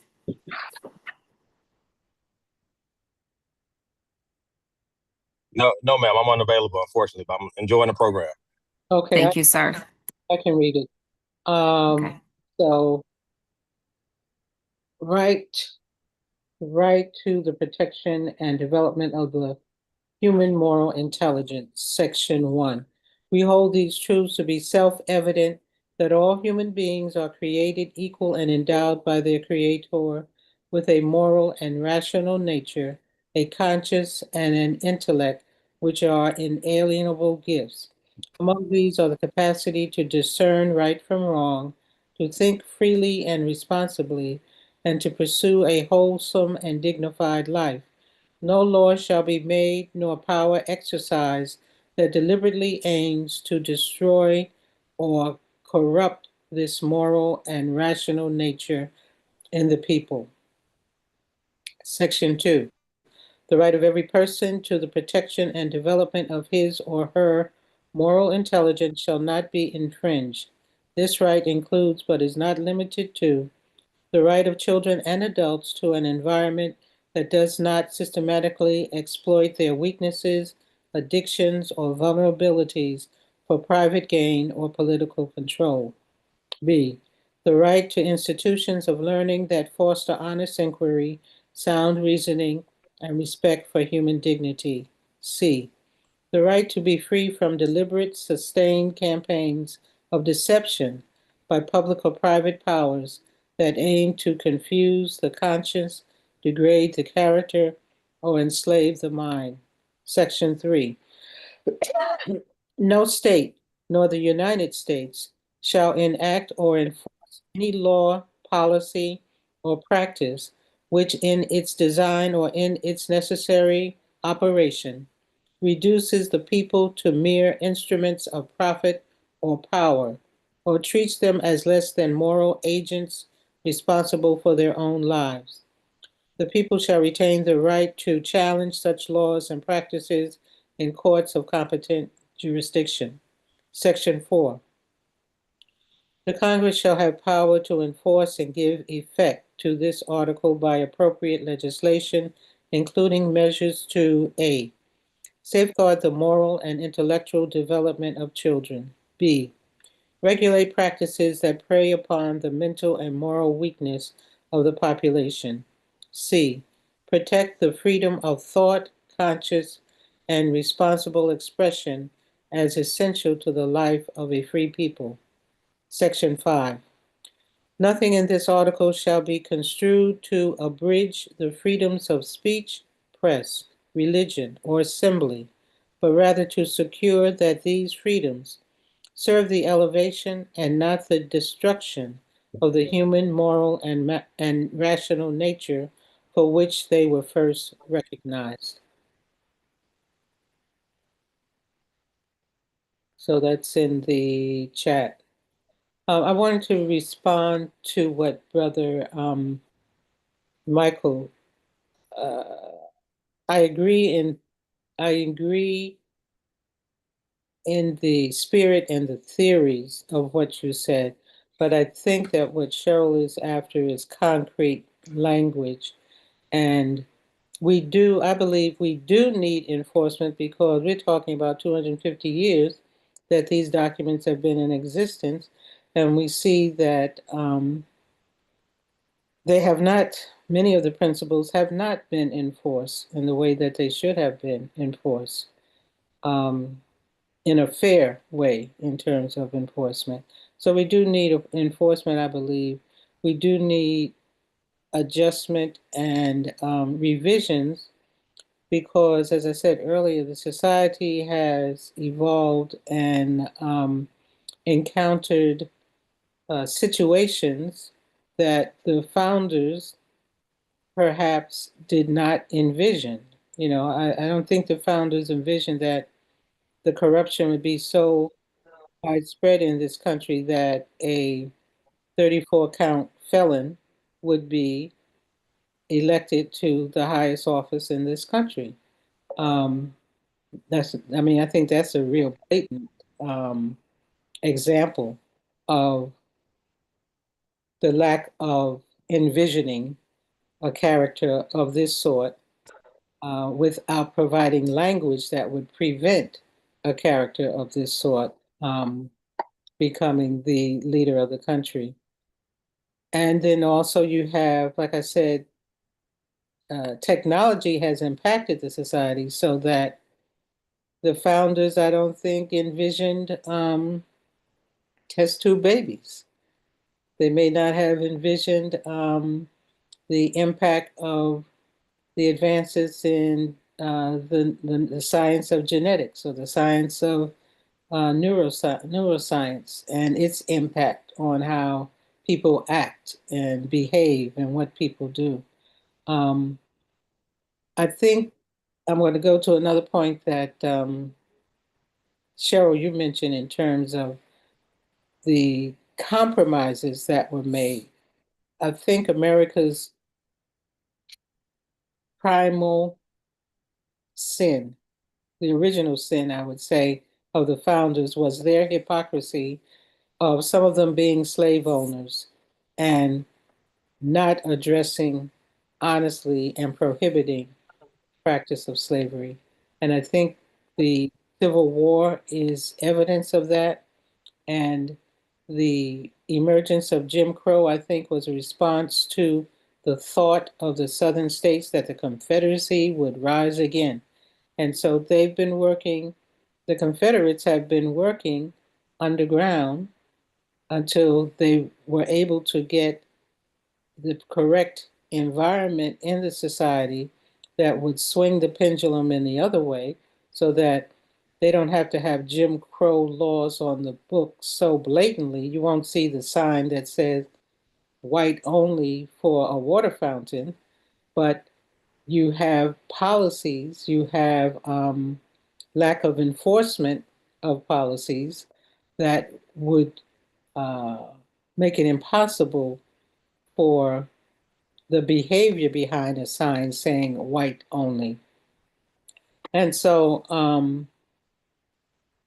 I think all of us have to objectively take a look. I'm glad that Brother Fleming mentioned some books to go back and look at some new sources of really looking at the history of this country and what we lacked in terms of the very founding. It was like putting lipstick on a pig, and the lipstick being the good principles, and the pig being the economic and social and political practice of slavery, of enslaving people.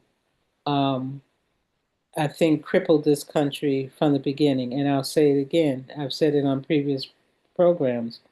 Until we recognize that fact, until we recognize that fact, and until we acknowledge that fact, until this country and the leaders of the country embrace that fact and work to repair and work to reconcile the harm that was created by that institution.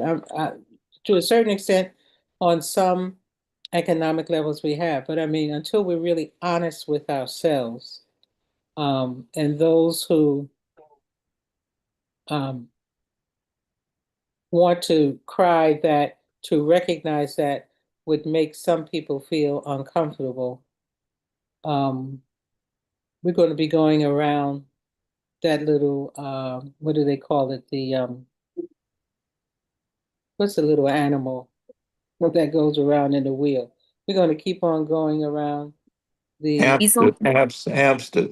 hamster. We'll still keep on going around the hamster wheel because that Iblisian arrogance of I am better than he still exists in our thinking and in our actions. And we have to get rid of that and see everybody created with the same nature by the same creator and to even the playing field as much as possible. People are going to always have biases until they take the time to examine those biases and not use political and social and economic power to reinforce those biases and to deny others of their share of this world.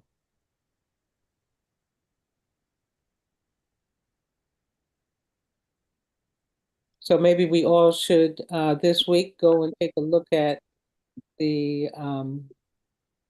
Declaration of the Bill of Rights and the Declaration of Independence and the Constitution. Just read them and think more about what you've suggested, Cheryl.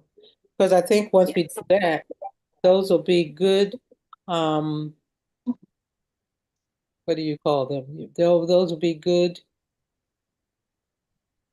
standards, parameters to look at the people that are brought before us as candidates for different positions on the local, the state, and the federal level, and ask questions regarding these different candidates in terms of what is their position according to these foundational documents that we have for government. And I think the person will reveal themselves in terms of, for an example, the current administration. I think recently the president made some statement that was that he didn't really regard the Constitution or something like that. Well, how do you take an oath of office to support the Constitution if you don't really think about applying it, or understanding it, or even knowing it? So, just a few thoughts. Yeah, great. Go ahead, Brother Michael, before we wrap up. Go ahead, sir. No, I in the interest of time, thank you. No, you have time. We have time. Go ahead, because I want to say something. No, Go ahead. I decline. Okay, what did you say, sister? Manira, What did you say? Okay, go ahead, Sister Manira, and then Sister Martha. Go ahead. Yes, just briefly, the politician's position, shouldn't his position be the position of those that they represent? How will they uphold their constituents? Would be a better word. Why are they coming with their own position rather than the position of the constituents in the first place? It's a tricky one. I can tell you that. Just being in office, it's a tricky one. So you come from, it depends on where you represent, right? You can represent an area where you have opposing views, you have opposing viewpoints. So it's not always as clear cut or black and white as, oh, it's the uh, opinion of whatever the constituents say. It's a reflection of it. Remember, I told you I would tell you the difference between reflection and representation. Yes. So let me hear from Sister Martha, and then I'm going to talk about that real quick before we get off of here. Go ahead, Sister Martha. Greetings of peace to everyone. Yeah, I put mine in the chat. That's what I wanted to acknowledge. I was trying to get the right wording, but in the chat. Go ahead. You can tell us what to say. Want to read it to us? Okay. I'm working on this in my thinking. The right to be treated humanely and acknowledged as human, not a slave of any manner, while confined to serve a fair sentence for a crime committed.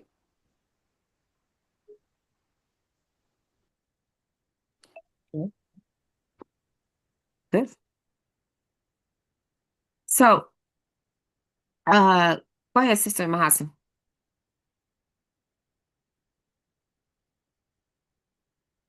Take yourself off mute, Sister Mahasan.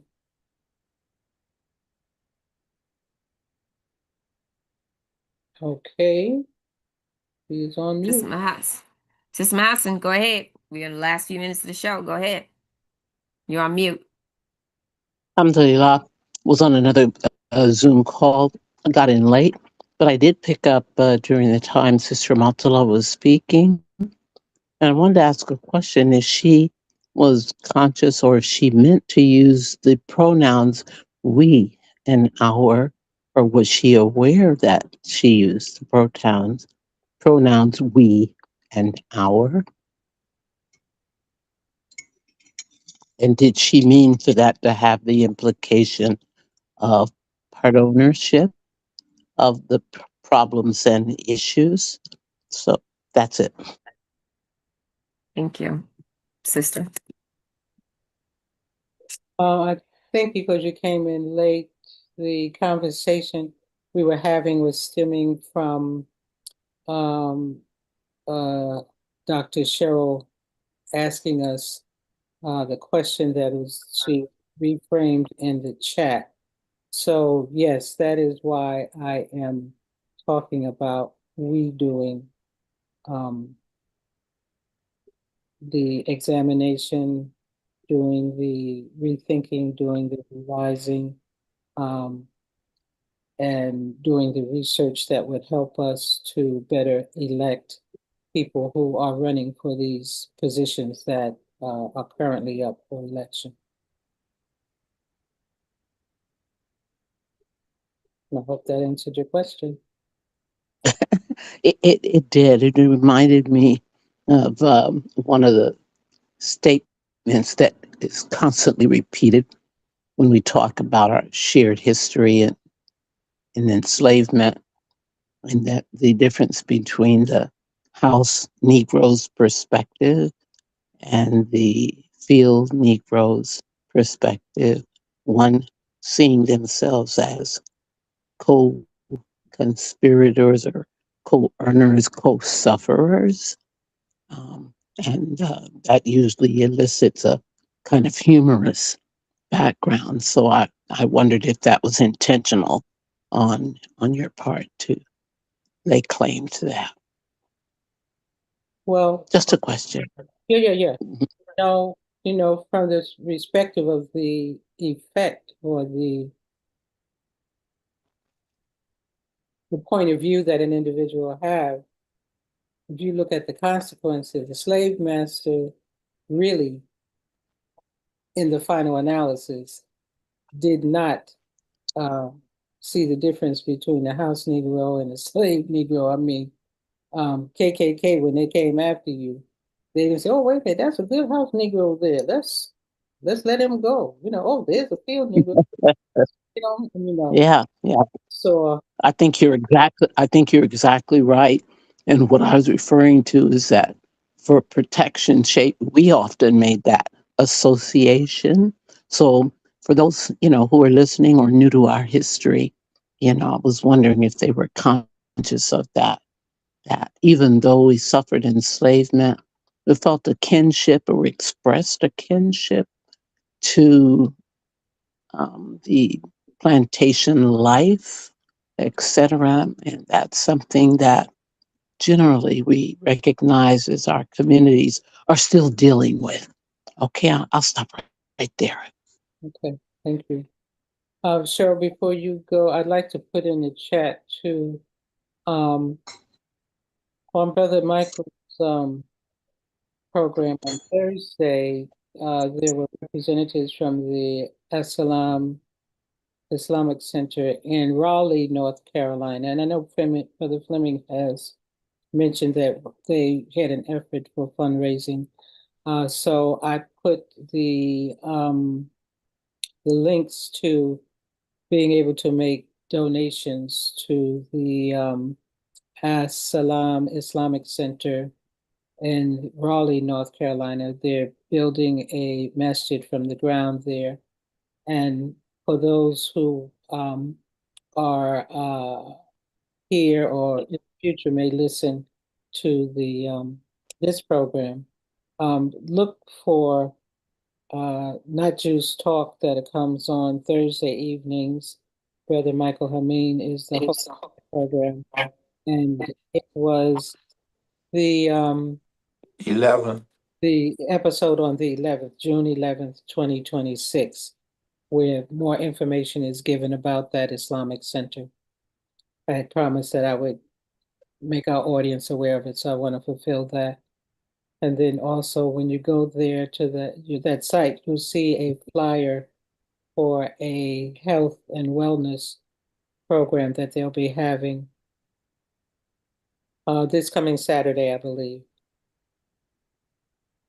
That's it. I'm sorry. So representation and reflection. Yes, thank you. And I'm glad, Brother Fleming, you made it back on for this little bit of the last bit that we're gonna have today.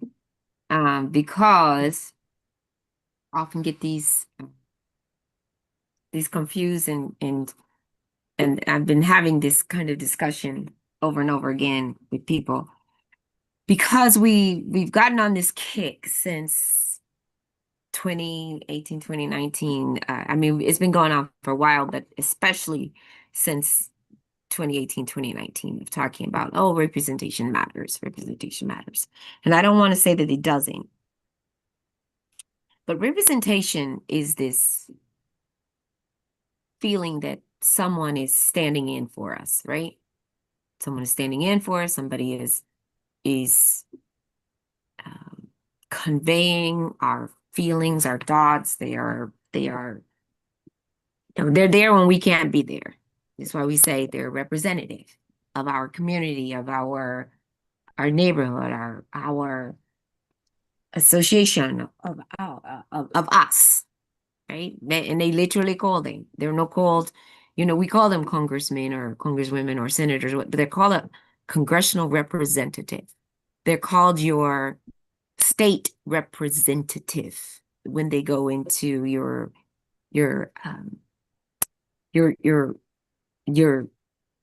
state assembly, your state senate. They're called your state rep, your congressional rep, your U.S. senator. Those are your state reps.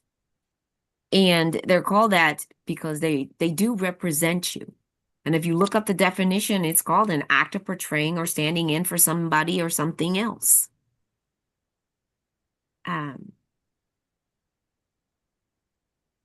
But a reflection is something different.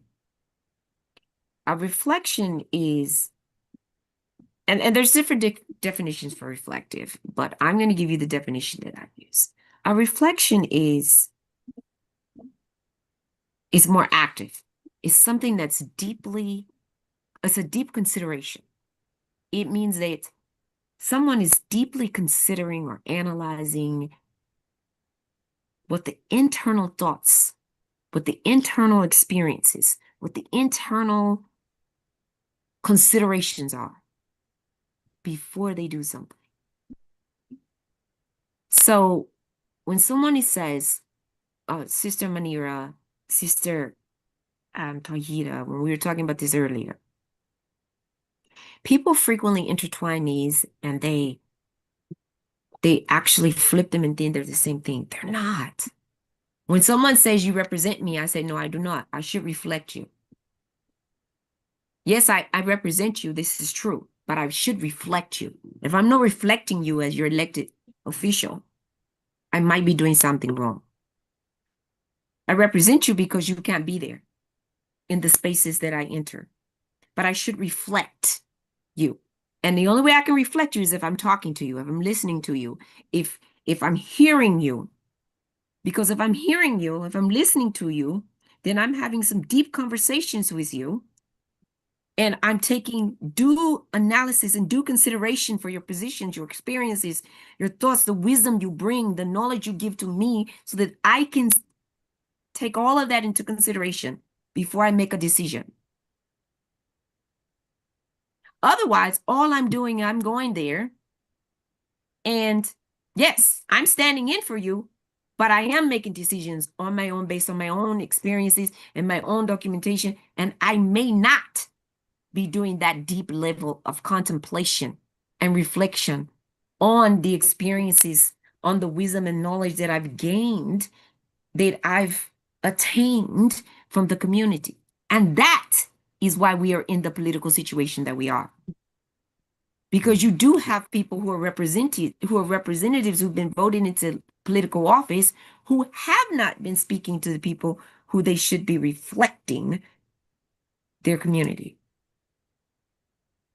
So when you have people who don't look like, who aren't, when you look at a mirror, what do you see when you look in a mirror? Anybody? The reflection of your reflection of yourself. So if you look at your local representatives, do you see a reflection of yourself? This is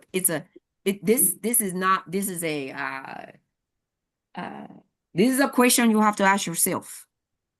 Do you see a reflection of yourself in your representatives? Because if the answer is no, There's not on anybody but you and your neighbors and your friends and whoever you have influence over to vote.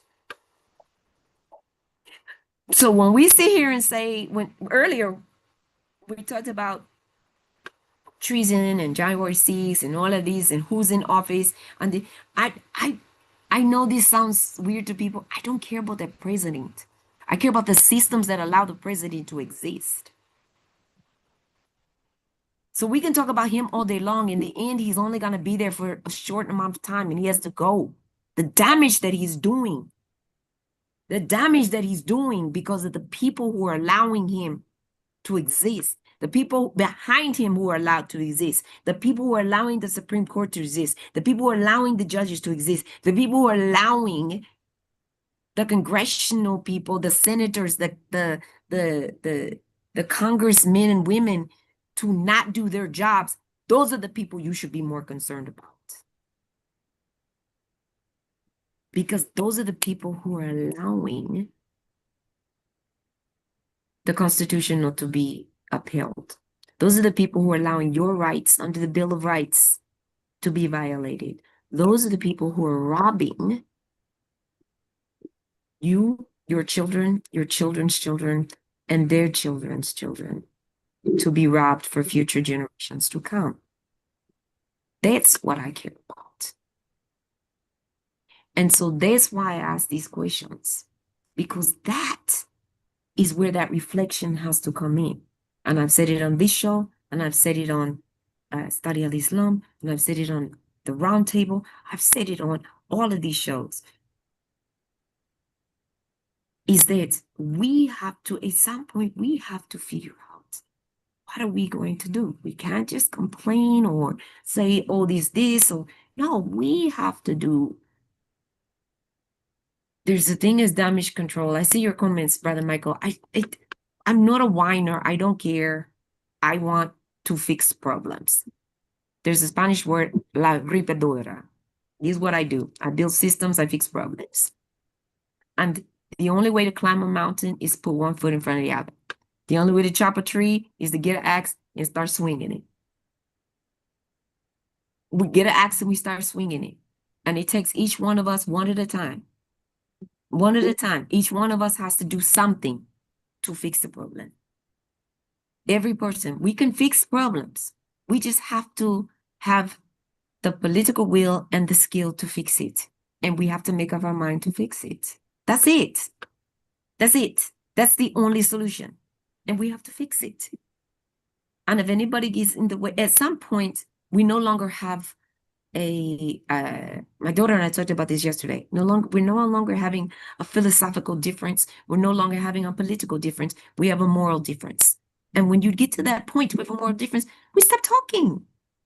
We stop talking. We no longer have a discussion. We started this conversation out with forgiveness. I don't have to forgive. We don't have a difference of opinion. We have a difference of morality. And when I have a difference of morality, I no longer am interested in forgiveness. I'm interested in you go that way, I go this way. And it's okay. I'm just not gonna be on the same airspace with you. We're not gonna share air, and it's okay. I'm not mad. I just know we can't be in the same space. And I'm okay with that. I'm okay with that.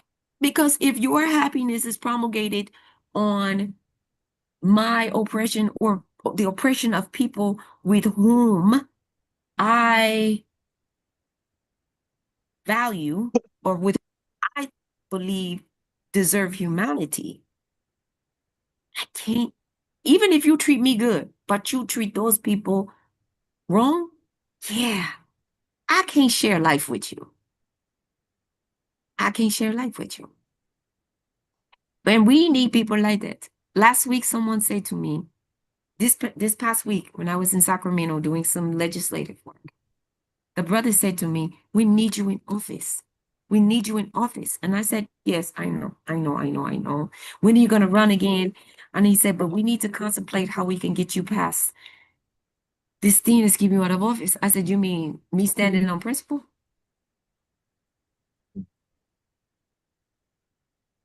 And he said, no, I know, Cheryl, you're going to stand. I said, no, I'm going to stand 10 down on what I stand on. I stand on. I'm standing on it.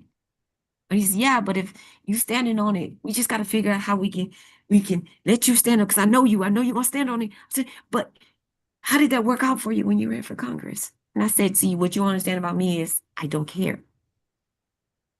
I'm not selling out my community. And I'm not selling my soul for no position. That's not going to happen. He said, I know. But we need you in office. I said, not by any means. Not by any means. That's not going to happen. I'm not selling. I can't do it. The way my DNA works, can't do it. I'm standing 10 down. And another brother would happen to be standing close by. We were Black elected officials. And he said, we need more like you. And I said, I appreciate that. Because I will not do it. I won't do it. I don't need a position that bad. I'm probably more dangerous without a title. But I don't need a position that bad. And it's too many of us. And see, we sit here talking like this, and people think, oh, it's Christians, it's Muslims, but it's some Muslims. I mean, it's Christians, it's Jewish. It's some Muslims who compromise. It's not just other people. It's some Muslims who compromise. But it's not just that you compromise Muslim principles, you compromise you. I'm not compromising me. It has nothing to do with anything else. I'm not compromising me. I'm not compromising my humanity or anything else.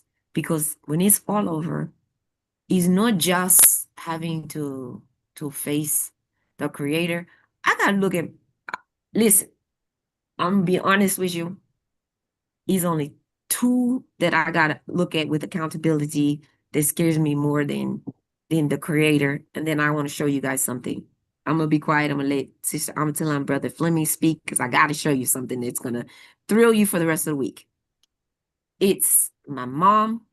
My grandmother passed away, but I always think about her in my head. My grandmother, my mom, and my children. Because my children for my whole life, for their whole life, have always thought that my mom is everything. I wouldn't disappoint them. So I wouldn't disappoint my mom. I wouldn't disappoint my grandmother or my children. Eventually, I know I got to see the creator. So, but I can look at my children every day. Every day. And so, I'm not going to do something that I got to look at them and see the disappointment in their face. I'm not doing that. I'm not doing that. So, that's how I look at things. And like I said, no feelings into felonies. Ain't happening. I don't look good in stripes. I don't think anybody look good in stripes. And I don't care what they say. Orange ain't no new black. And I'm too yellow for brown. I don't look good. You look like a big old spoiled banana. Like a rotten banana walking. You don't look good. It don't look good. Don't look good. I tried it already. I don't think they lie. It don't look good on nobody. Maybe other people, but not me. Sister, brother, I have to show you these pictures that it's called the rest of your week. And Sister Amatullah, I was thinking about you when I saw these pictures. Oh, You're gonna love them. okay. But we're gonna close out the show first. No, not close, but yeah. Last comments. One other thing I Yeah. think about in terms of the future generations, language that would say that the election of the president would not be determined by the electoral college, it would be determined by the popular vote. Because we've gotten into a lot of trouble with that. And that whole electoral college setup, again, going back to that primal sin, slavery and compromising for the plantation owners. So, yeah, when you were talking, Allah blessed me with that. I think it was Allah blessed me with that thought that we really have to address the issue of the electoral college versus the popular vote. Yeah, because but that's a constitutional amendment. That's I not a understand that. Bill of Rights. I understand that, Yeah. but we need I to, like it. we need I to, like it. but we can say in terms of the people, when we talk about the people, we're talking about the individual population. We're talking about the population. Because when you were talking about represent and reflect, Yeah. John Thurman, he reflected his his constituency, the majority of his constituency. And, Mitch McConnell, perhaps he reflects, and Graham Lindsay, perhaps he reflects, and um, who else could I say? Tim Scott, Just a ham. Jesse Helm, yes. Tim Scott, Scott from Florida, Ron Scott, Rick Scott from Florida, Um, uh, so, what was I going to say with that? Represent and reflect. So what we see with all of this gerrymandering and all of that, they want to get the reflection of the people who don't necessarily have the popular majority, but who are numerically in the minority, but who are greedy for the power. That's a representation. That's not reflection. Reflection is when you have an all black area, but you have managed to take a different number. That's representation. That's not reflection. Yeah, but you're looking at the identity politics, the color politics. I'm not talking Right. about just color. I'm talking about if there's a district, the district could have many different ethnic components on it. But Right. the importance is for the elected official of that district to reflect the thought of the Exactly. people in their district. Right. So That's what we're looking for. That's that's what we want. that's what we want. Yes. That's what we want. That's what we want. And we also have to remember the difference between the Democratic majority rule and consensus, because there is a difference Yes. Islamically. Okay. Correct. So, Right. Brother Fleming. And then I want to show you guys before you guys leave. All right. I'm gonna try to keep this down to 30 seconds. Put me on. let me put the clock up. One quick comment about reflection. Here in the city of Winston-Salem, we have a city council that consists of 8 people. Of those 8 people, 6 are Democrats, 2 Republicans, 6 African Americans. And yet, when you go into the African American communities, the level of economic development is dismal. So I'm going to say, and I've said it to them publicly, you're not reflecting the needs of our community. I'm going to say it again. You're not reflecting the needs of our community. And I'm saying that from 2 positions. One, as a former county commissioner, looking at the whole county versus just the city of Winston-Salem. And we have 5 cities in this specific county. But if you're not reflecting the needs of the community, then you should be replaced as our reflector. I'll stop there. And then the other matter is this. I read Kenneth Stamps' Peculiar Institution. I used to teach that book, and also the Willie Lynch letter. I would teach from that letter quite a bit to my students when I taught African American history. Those elements are still predicated somewhat in our society among certain people, and they use this strategy. They use this thing called Christian nationalism to make a lot of these people who don't know any different think that they're on a religious mission to maintain this society as a so-called, quote, Christian nation under a specific, entity. And they've convinced a lot of them that's the way that they should travel or think. And those of us who study scripture, we have a universal language about all that process.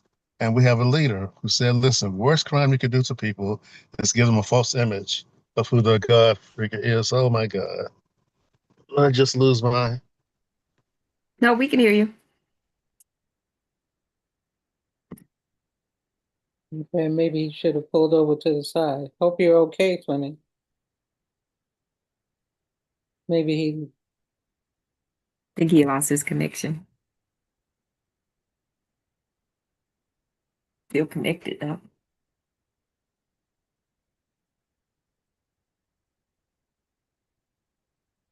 Okay, while he's doing that, sister, you want to tell him what's coming up? I know he has next week, and then you have Is the imam coming back in this next month? In 2 weeks? No, not in 2 weeks. In 2 weeks, Okay. I'm still finalizing the program, but I hope to have a representation or reflection of young movers and shakers and creatives, and for them to give an account of what they're doing. Inshallah, that's my hope. Still finalizing. All right. So I want to, can I share my screen?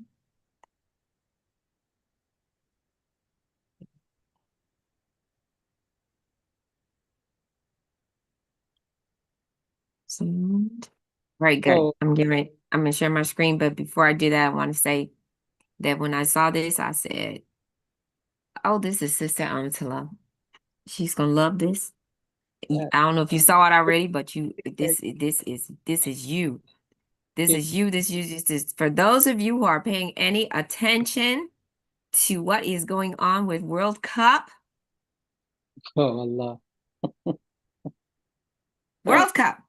World Cup. World Cup. So in 1994, I was a grad student, and I was a young grad student, and I was like, World Cup, World Cup. It's working for Sony. Sony sent me all over the world, helping do all the contracts for World Cup. They were a major sponsor. I was working out of Lucerne, Switzerland, and Paris, France.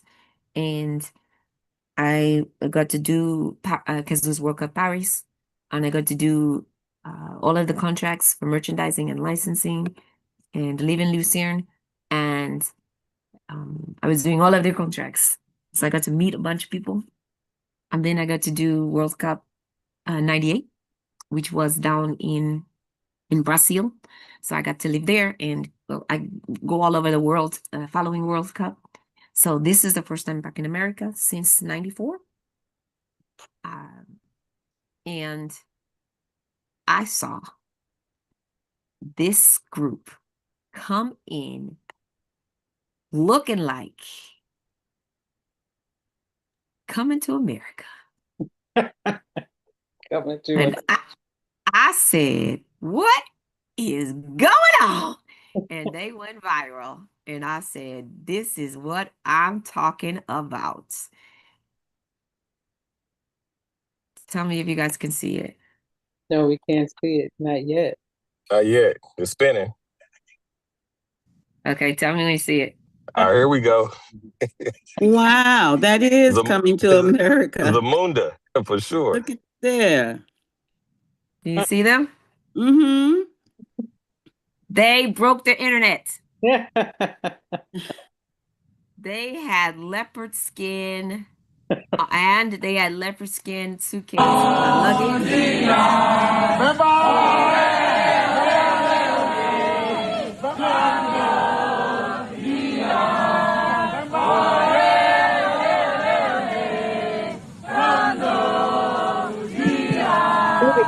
Look at those heads they got.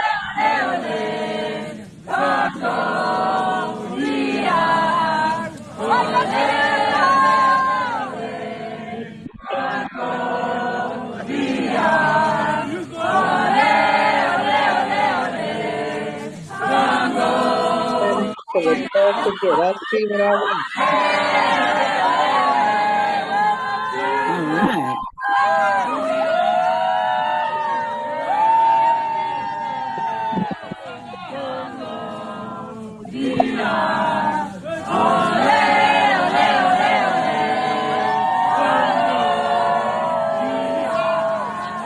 I'm going to show you. So now I'll show you actual photos. So I mean, listen, when I saw it, it came across my feed, and I said, let me make sure, because I know you, and I see, where is it?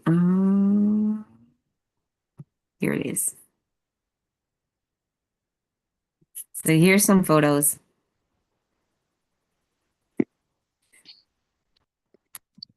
of the team.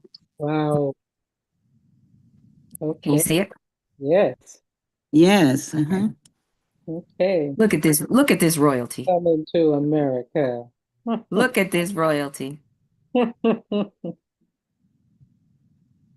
I said, look at these guys. Now, this is how you enter. This was better than their Olympics entrance. Mm, If you saw their Olympic entrance, this was like, wow. Wow.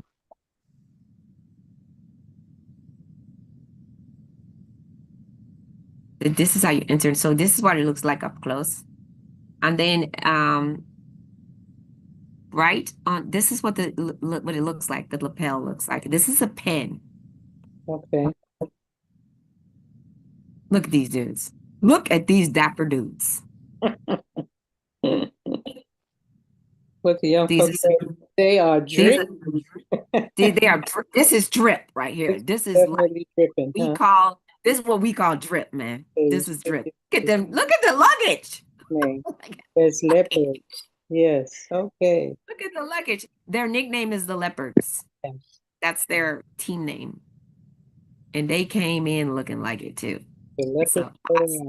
So look at their luggage will now if you grab their luggage, it's not by mistake. Don't be lying talking about I thought it was mine. Oops. Oops. My bad. I thought that was mine.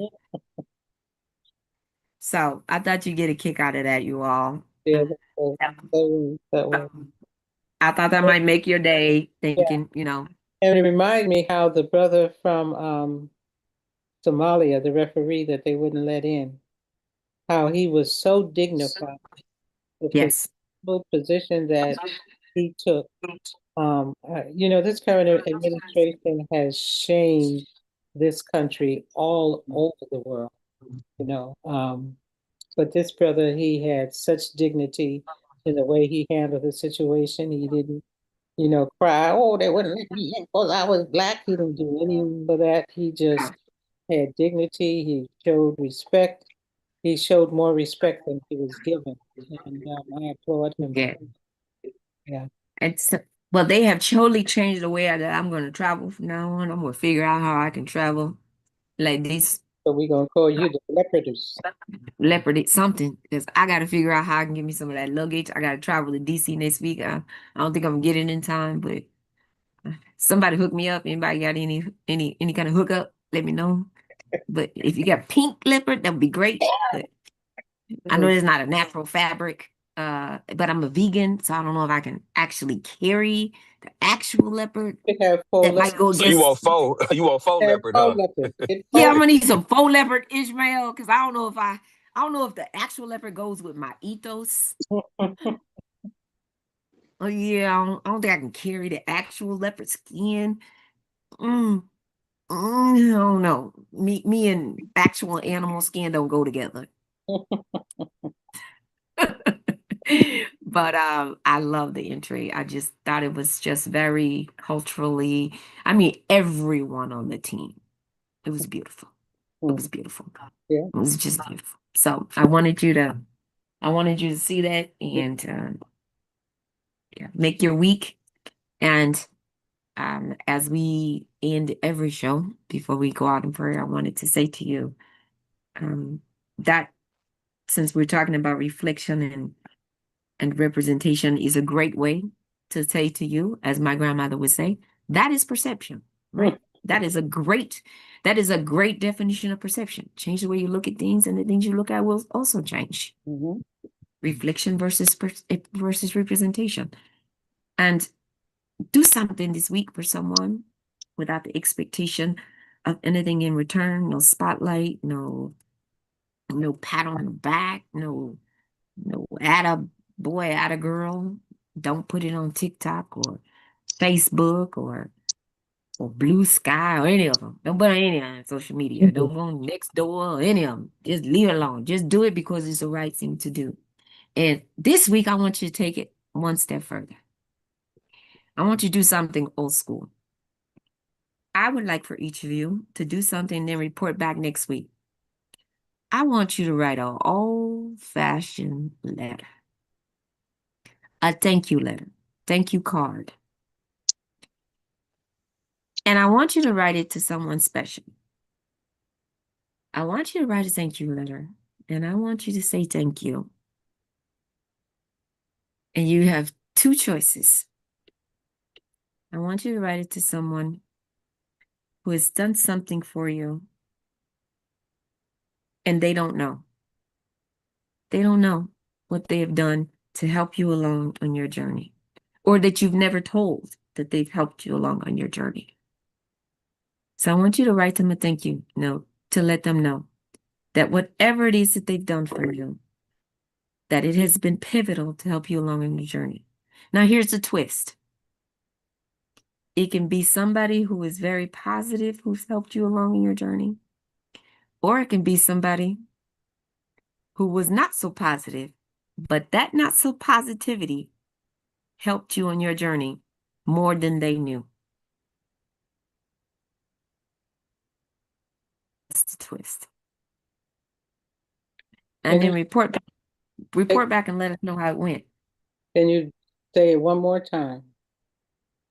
So the letter can go like this. Somebody who was like, for instance, I'll give you an example. Somebody who was a mentor who really helped you along, who's always had your back, pushed you, who was the wind beneath your wings, who was the sail in your back, who's always been there and helped you and just really best friend, whatever.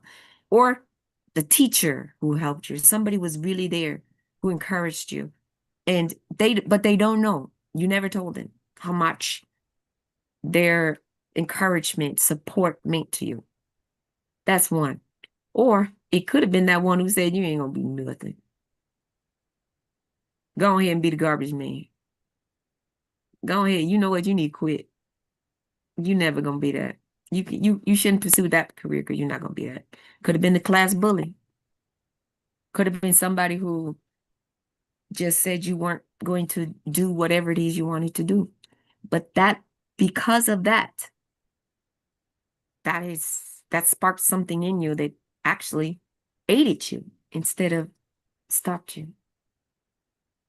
Sometimes the people who tell us no, or the people who said what you couldn't do, were more helpful than the people who were encouraging, the discouragers. So those are the two avenues. You can do either one. Don't care. I just want to know. I want you to tell whoever it was, and it's got to be somebody who you have not told before, because I'd like to see their reaction. But do it the old-fashioned way. Don't send an email. Don't send a text. Write it on a piece of paper. I won't go so far as to tell you write in cursive. That would be nice if you could write it in cursive, but just write it. Write him a note. Send it to him. And then tell us how it went next week. It's I've done it, so I'll tell you about it later. But I'd like to see how it goes for you all. As told for me, stay positive, stay politically engaged, stay prayerful, stay powerful. And stay philanthropic.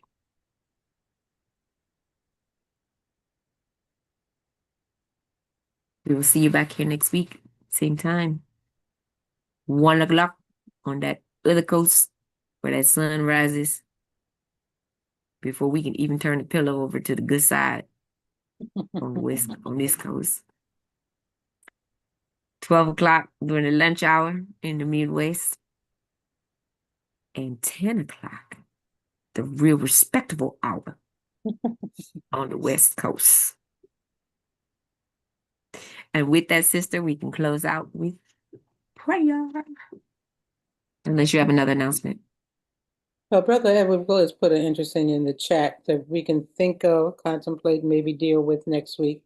Would anyone in attendance please explain their personal link to slavery and how it affects their aspirations and the aspirations of their offspring?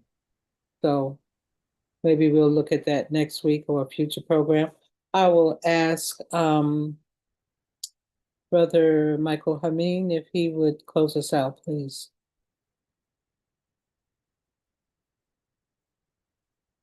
You're on mute, Brother Michael, if you're still there.